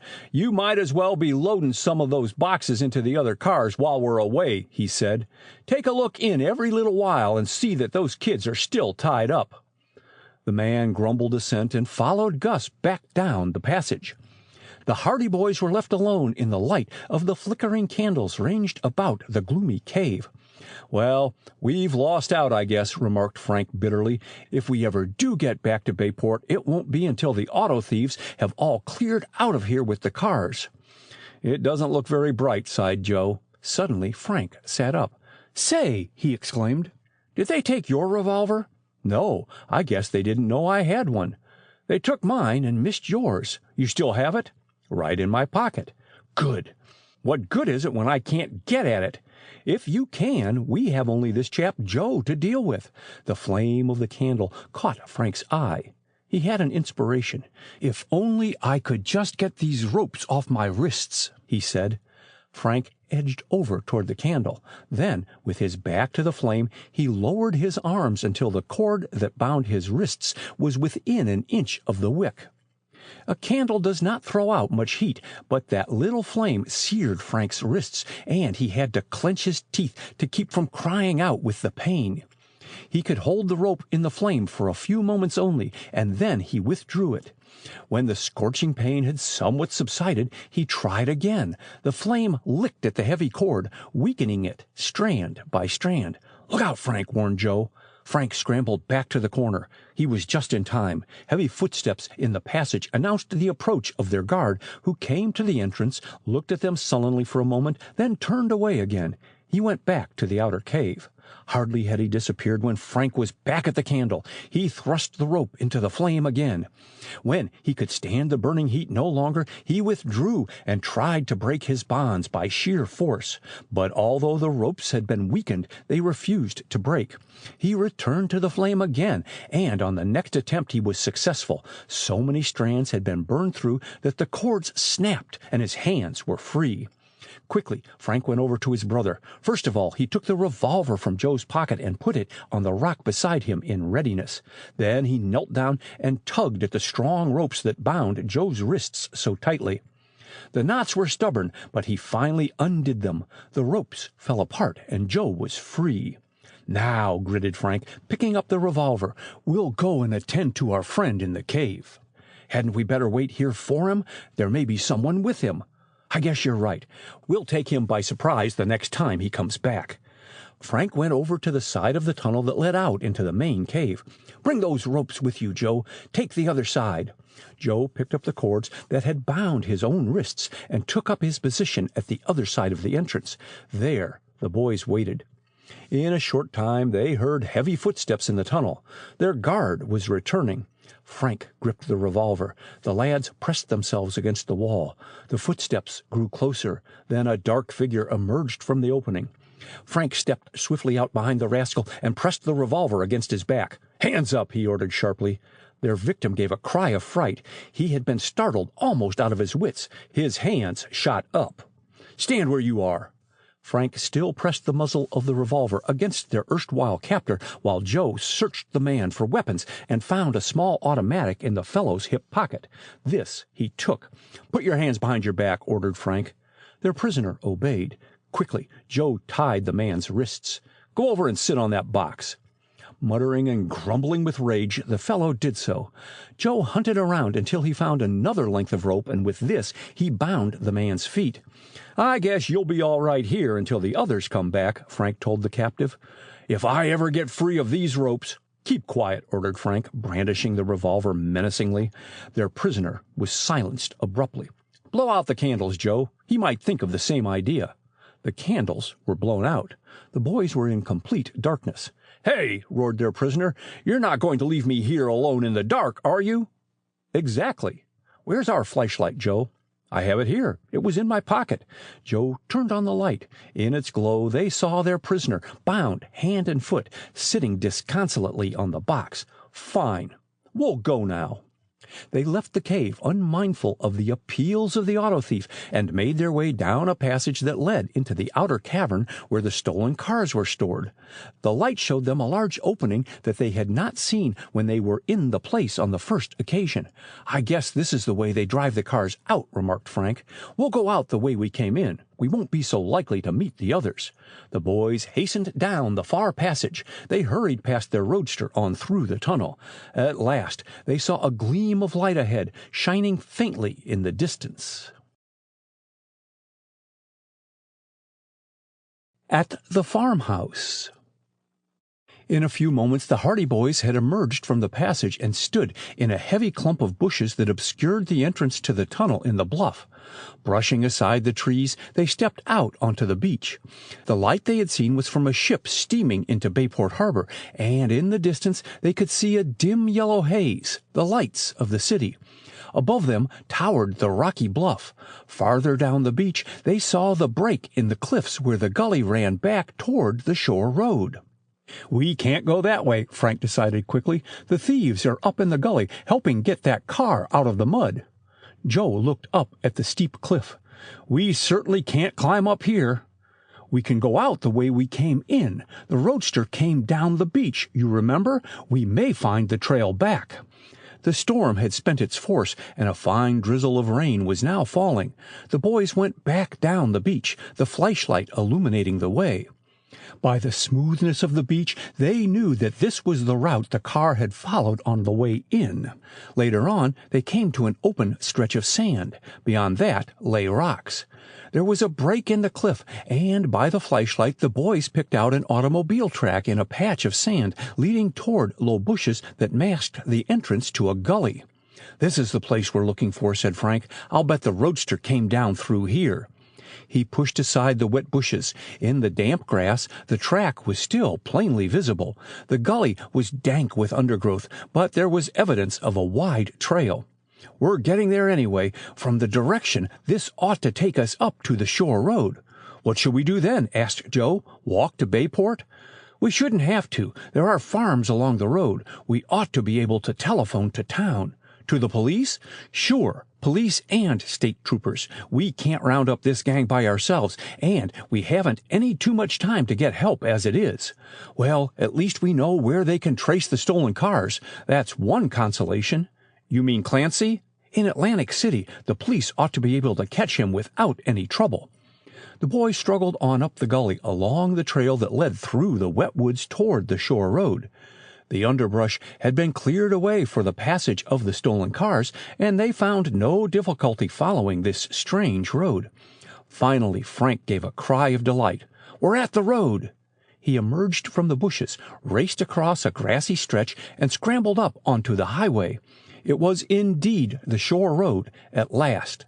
The boys looked about them. Some distance away they saw a gleam of light. "A farmhouse! We'll try it!" They hurried down the road, and at length the flashlight revealed the entrance to a lane. Splashing through the water-filled ruts, the boys made their way between the crooked fences toward the dim mass of farm buildings. "This place seems sort of familiar," remarked Joe. "I was thinking the same thing." "I know now. It's the Dodd farm." Joe was right. When the boys entered the barnyard, in spite of the fact that darkness obscured their surroundings, they knew from the size and position of the buildings that they had reached the Dodd place. "This makes it easier. They have a telephone," said Frank, "and that light in the window shows that someone is up." They hurried to the door of the farmhouse and knocked. In a little while the door was flung open, and Jack Dodd confronted them. "Who's there?" he asked, peering out into the darkness. Then he exclaimed with astonishment, "The Hardy boys! What on earth are you doing here at this hour? Come in!" Frank and Joe entered. They were wet and bedraggled, and Jack Dodd looked at them curiously. "I was working late at my studies," he explained. "What happened? Did your car get stalled?" "We've found the auto thieves and the stolen cars," Frank told him quickly. "They're not far from here either. We want to use your telephone," added Joe. "The auto thieves!" gasped Jack incredulously. "You found them?" "The whole gang, and if we move fast, we'll be able to land the outfit," answered Frank. Jack quickly realized the situation. There was no time to be lost. He led the way into a hallway and pointed to the telephone. "There you are." As it was a rural telephone line, he had to explain to the Hardy boys the proper number of rings necessary to arouse Central. It took Frank some little time to get Central, as calls at that hour were infrequent out the shore road. The boys waited impatiently, but at last a sleepy voice answered the ring, and Frank hurriedly demanded the Bayport Police Headquarters. He was soon in touch with the desk sergeant. He outlined the situation quickly. "The gang were all up in the gully hauling a car out of the mud when we left. They'll be clearing out as soon as they discover their man in the cave, so you'll have to hurry," said Frank. "I'll put every man available on it right away," the sergeant promised. "I'll call up Chief Collig at his house and tell him, too." "Fine. Will you notify the state troopers? It's outside the city limits, you know." "I'll call them up." "You'll need a strong force of men, for this crowd are armed, and they'll have 100 hiding places in the woods and along that beach. We'll keep a watch on the gully roads until you get here, and we'll wait for you." "Good work. Are you sure it's the gang we've been after?" "Certain. We found most of the stolen cars." The sergeant was astonished. "Found 'em? Where?" "We'll tell you all about it later. In the meantime, get as many men out here as you can." The sergeant disconnected abruptly. Frank had a mental picture of the activity that would follow in Bayport police circles on receipt of the news. Jack Dodd was eagerly waiting for information. "You mean to say you've actually found the thieves?" he exclaimed joyfully. "Then that means Dad and I will be cleared." "I hope so," Frank told his chum. Briefly, the Hardy lads explained how they had hidden in the locker of the roadster, how the car had been driven away by one of the thieves, how they had overheard the conversation of the gang in the cave, how they had been captured, and how they had escaped.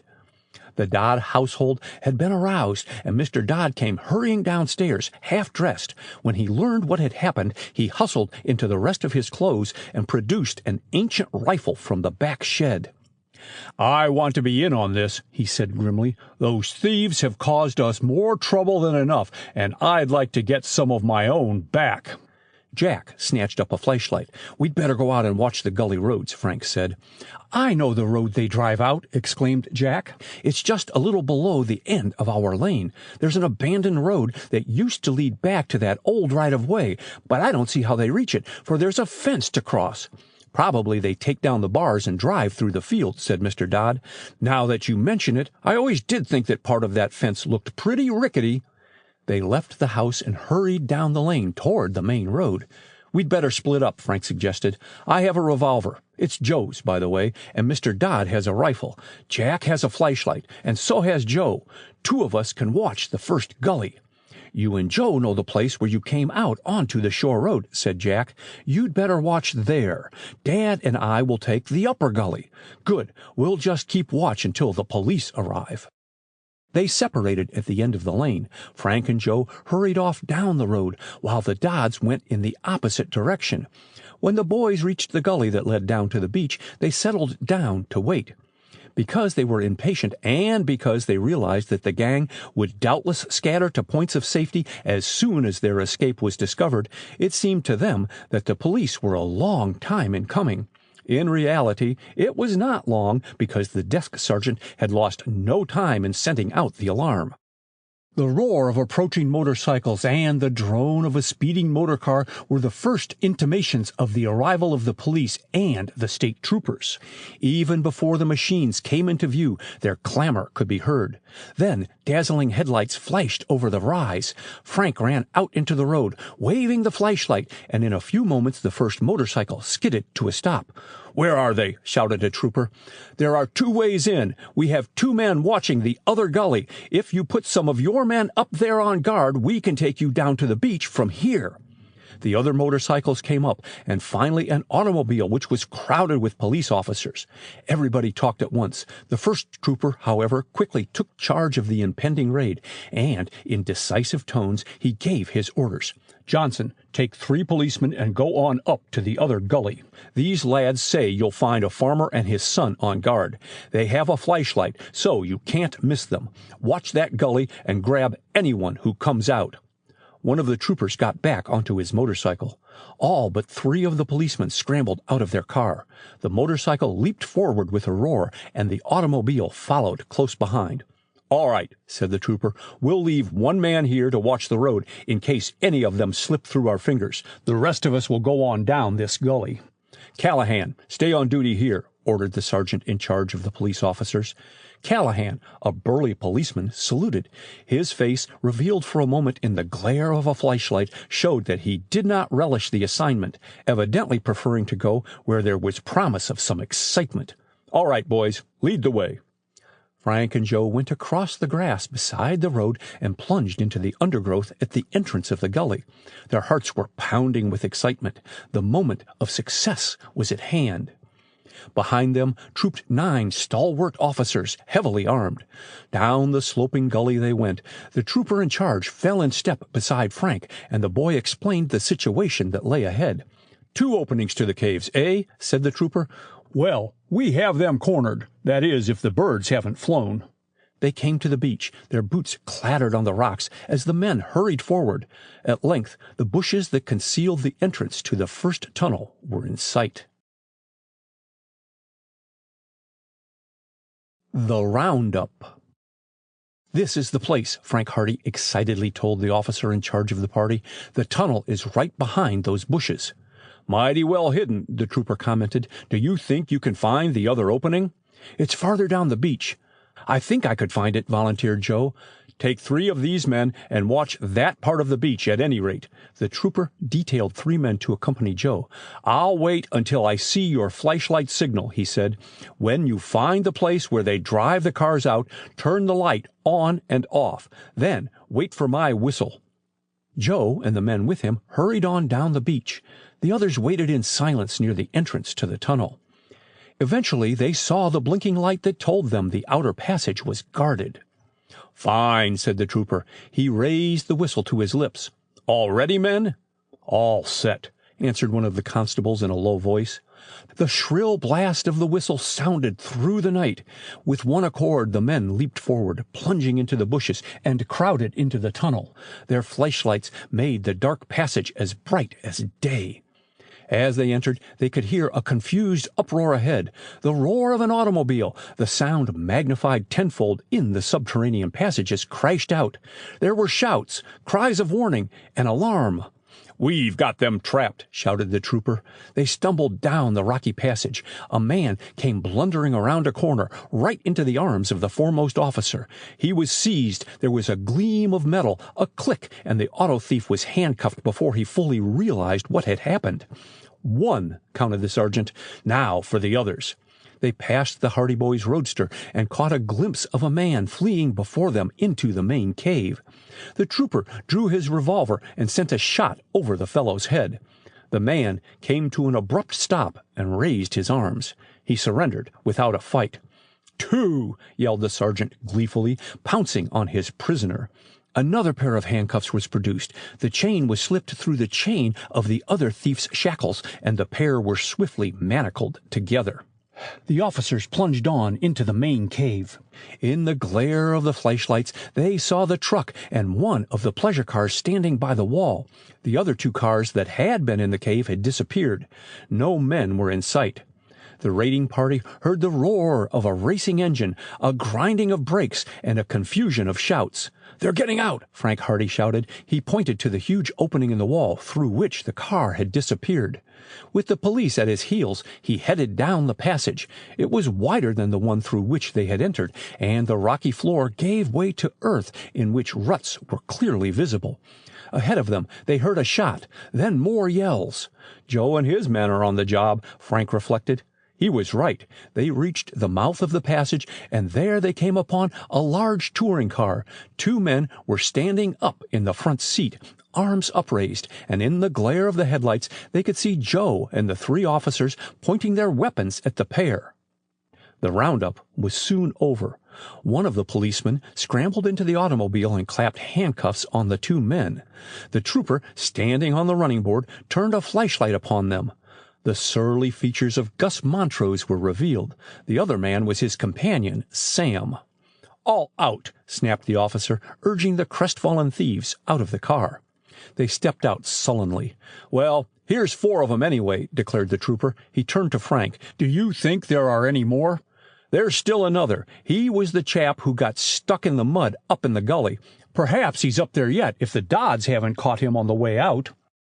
The trooper dispatched 2 of his men up the gully road at once to see if they could locate the other member of the gang. "Well, Montrose," he said, turning to the former hired man, "so we've landed you at last." Gus looked down at the handcuffs. "I'd have been clear away if it wasn't for them brats of boys," he said viciously. "They were a little too smart for you and your gang." The 4 auto thieves were herded together, and an officer with drawn revolver was put on guard. "I guess we'll go back into the cave and see what we can find," decided the trooper. Leaving the prisoners under guard, he and some of his men, together with the Hardy Boys, went back into the main cavern, where the officers inspected the remaining cars and the loot that they found stored there. The sergeant rubbed his hands gleefully. "Everything's here," he said. "At least everything we need to make an airtight case against that gang. And we'll recover the rest of the stuff without much trouble, I imagine." He turned to Joe Hardy. "You said you learned where they were sending the cars?" he inquired. "They spoke of a man named Clancy in Atlantic City. They drove the stolen cars out through the gully, across the shore road, onto one of those old private roads, and then down the coast." "That's all we want to know. We'll wire the Atlantic City police as soon as we get back to headquarters." "We might as well bring back as much of this stuff as we can," said the trooper. "Make a triumphal procession of it." Some of the loot they found already loaded into the small truck in preparation for the getaway, and in a short time they had cleared the cave and the passage of the other packing boxes. One of the officers was assigned to the wheel of the truck, and another was detailed to drive the other car. Frank and Joe announced their intention of driving their own roadster back to Bayport. Before long, the little cavalcade was in readiness to start. In the lead was the touring car, with 4 sullen and defeated auto thieves huddled in the back seat, a trooper and a constable in the front. Next came the truck loaded with stolen goods. It was followed by the other pleasure car, with the sergeant and the other officers sitting at their ease. Behind it came the roadster with the Hardy Boys. The foremost car followed the gully road without difficulty. The headlights illuminated the way clearly, and the automobiles lumbered up toward the shore road. They had no trouble in the muddy section where Dan had come to grief, for the thieves had covered the spot with branches, and the cars crossed without becoming stalled. The road led through the woods and finally ended in a seemingly impenetrable screen of trees. Gus Montrose jeered. "Try and get through there," he said. Puzzled, the driver got out and advanced toward the heavy thickets. It seemed impossible to go any farther, and yet the tire marks of the other cars were visible right up to the undergrowth. He gave one of the trees a kick, and it fell back. The secret was revealed. A cunningly contrived platform held the trees in place, and it swung back in the manner of a gate. When a car passed through, it was drawn shut again and gave the appearance of an unbroken mass of foliage. This explained why the secret road had never been discovered and why the thieves were able to drive their cars out through the gully without great risk of detection. The loose trees formed a perfect screen. At last the shore road was in sight. The foremost car lumbered up onto the highway. In its headlights a strange group stood revealed. There, in front of a fine sedan, stood Mr. Dodd, rifle in hand, confronting the remaining auto thief. With him were Jack Dodd and the officer who had been dispatched to their assistance. The thief, presumably the man called Dan, was sitting disconsolately on the bumper of the car, handcuffs about his wrists. "We got him!" shouted Jack in excitement as the cars lumbered out of the bush. "Held him up just as he came out onto the road." "Fine work," applauded the sergeant, scrambling out. "This just about cleans up the gang. All except Clancy." Dan looked up sharply. "How do you know about Clancy?" "Never mind. We know all about him, and he'll be behind the bars with the rest of you before long, if I'm not mistaken." The trooper who had been in charge of the roundup came up at this juncture. "Another, eh?" he said cheerfully. "Well, the little procession is growing. Better join the parade, boys." He assigned one of the men to replace Dan at the wheel of the stolen car. "We'll let you be a passenger for a change," he said, motioning the thief to the back seat. "Guest of honor." From Dan's expression, as he took his seat, he did not appreciate the compliment. "You'd better come to town with us for the finish," called Frank to the Dodds. "I wouldn't miss it for a farm," Jack said, as he scrambled into the roadster with them. So, with police, auto thieves, troopers, the Dodds, and the Hardy Boys duly seated in the various cars, the procession started for Bayport. One of the officers drove back the police car with the motorcycles securely lashed in place on the running boards and one piled in the back seat. In the Hardy Boys' roadster, jubilation prevailed. Jack Dodd was loud in his praises of the work the lads had done, and beneath it all was the undercurrent of intense relief because he knew the capture of the gang would clear himself and his father from suspicion.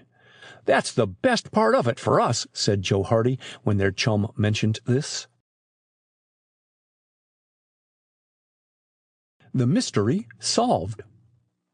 The capture and subsequent trial of the automobile thieves provided Bayport with one of its biggest sensations in many a day.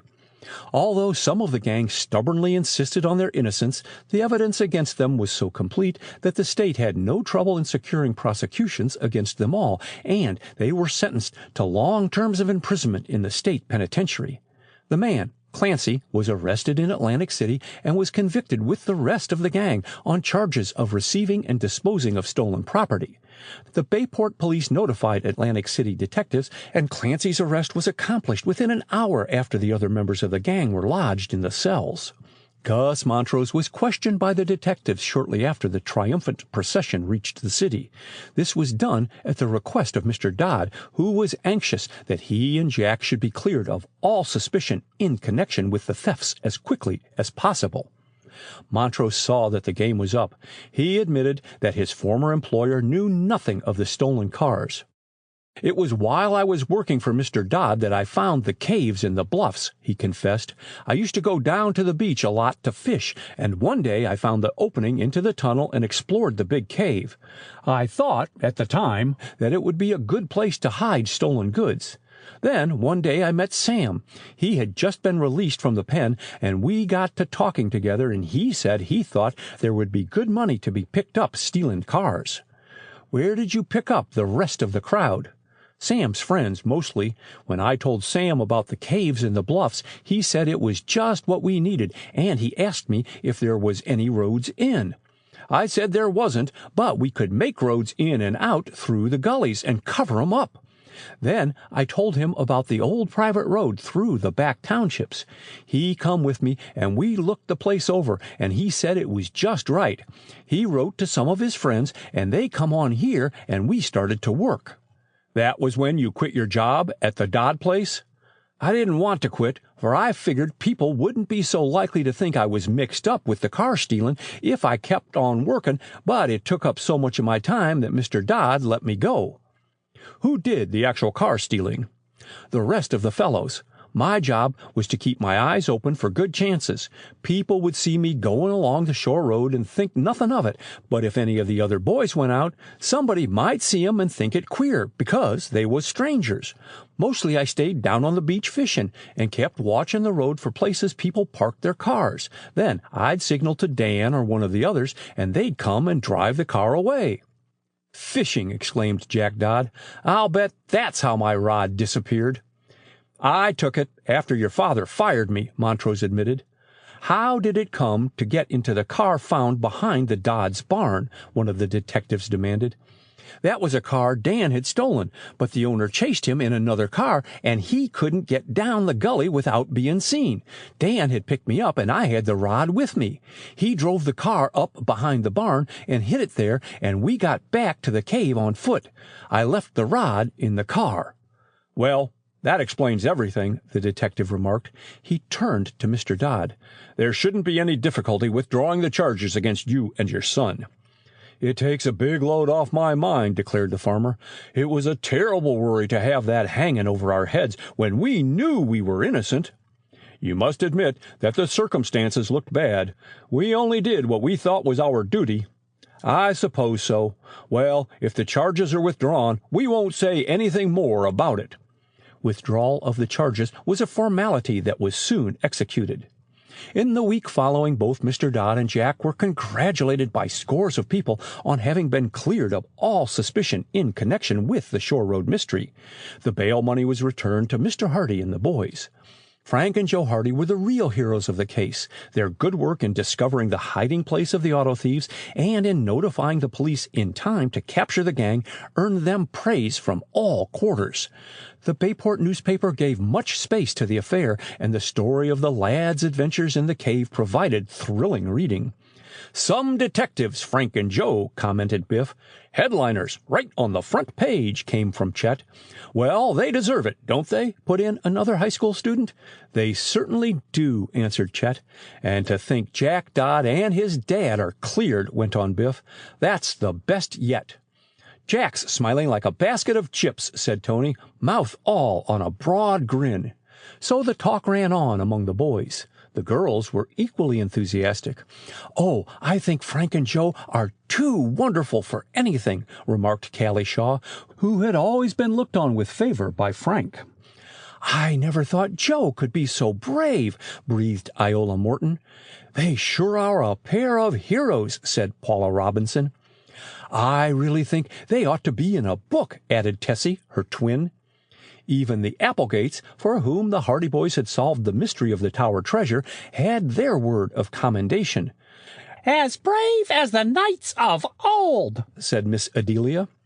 "If I had my say, I'd print a stamp in their honor," said Herd Applegate, who was an expert on stamp collecting.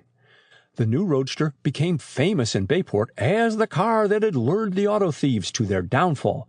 Motorists in general were able to breathe easier when they learned that the gang had been rounded up. A little to their embarrassment and much to their delight, at a banquet of the Automobile Club, Frank and Joe were the guests of honor. "I am sure," said the president of the club in a speech, "that the automobile owners of the city are grateful to these two boys for the courage and ingenuity they displayed in running down the gang even when the organized police had failed. They ran grave risks, for they were dealing with desperate and experienced criminals. If the hiding place had not been discovered, it seems likely that the thefts might have continued for some time, and it is certain that none of the cars would have been recovered. As it is, all the automobiles have been located and returned to their owners, as well as all the stolen goods. As you all know, various rewards were offered by this association and by a number of the car owners, and to these rewards the Hardy Boys are justly entitled. I have great pleasure, then, in presenting them with the sum of $1,500, comprising 3 separate rewards of $500 each." Amid cheers, 2 checks for $750 were presented to Frank and Joe. Mr. Hardy, who was present at the banquet, beamed with pleasure. But when he returned home with the lads, he invited them into his study and closed the door. Wondering what was coming, the boys faced their father. "I think you've had enough congratulations for 1 week," he said to his sons. "Don't let it turn your heads." "We won't, Dad," they promised. "It was a good idea, hiding in that locker," their father remarked. "It was a good idea, and it worked out very well. There was only one thing wrong with it." "What was that?" asked Frank. "It was too dangerous." "Too dangerous? You took too many chances dealing with a gang like that. Don't try anything like that again, or I may have to hunt up my old shaving strop." But Fenton Hardy smiled indulgently as he spoke. "He wasn't real mad," whispered Joe as he and his brother left their father. "He was only a little provoked." "Well, it really was dangerous, hiding in that locker," admitted Frank. "Those thieves might have caught us like rats in a trap." "I wonder if we'll have any more such thrilling adventures," mused Joe. Additional thrilling adventures were still in store for the boys, and what some of them were will be related in another volume, to be entitled The Hardy Boys, The Secret of the Caves. In that volume we shall meet all our old friends again and learn how a peculiar accident led up to the most unlooked-for climax. The reception Frank and Joe received at the Automobile Club was tame in comparison to the way they were greeted by their chums. "The biggest little detectives in the world," was the way Chet expressed himself. "They can't be beat," came from Tony Preto. "But it's nothing to what I expect them to do in the future," was Biff Hooper's comment. The end.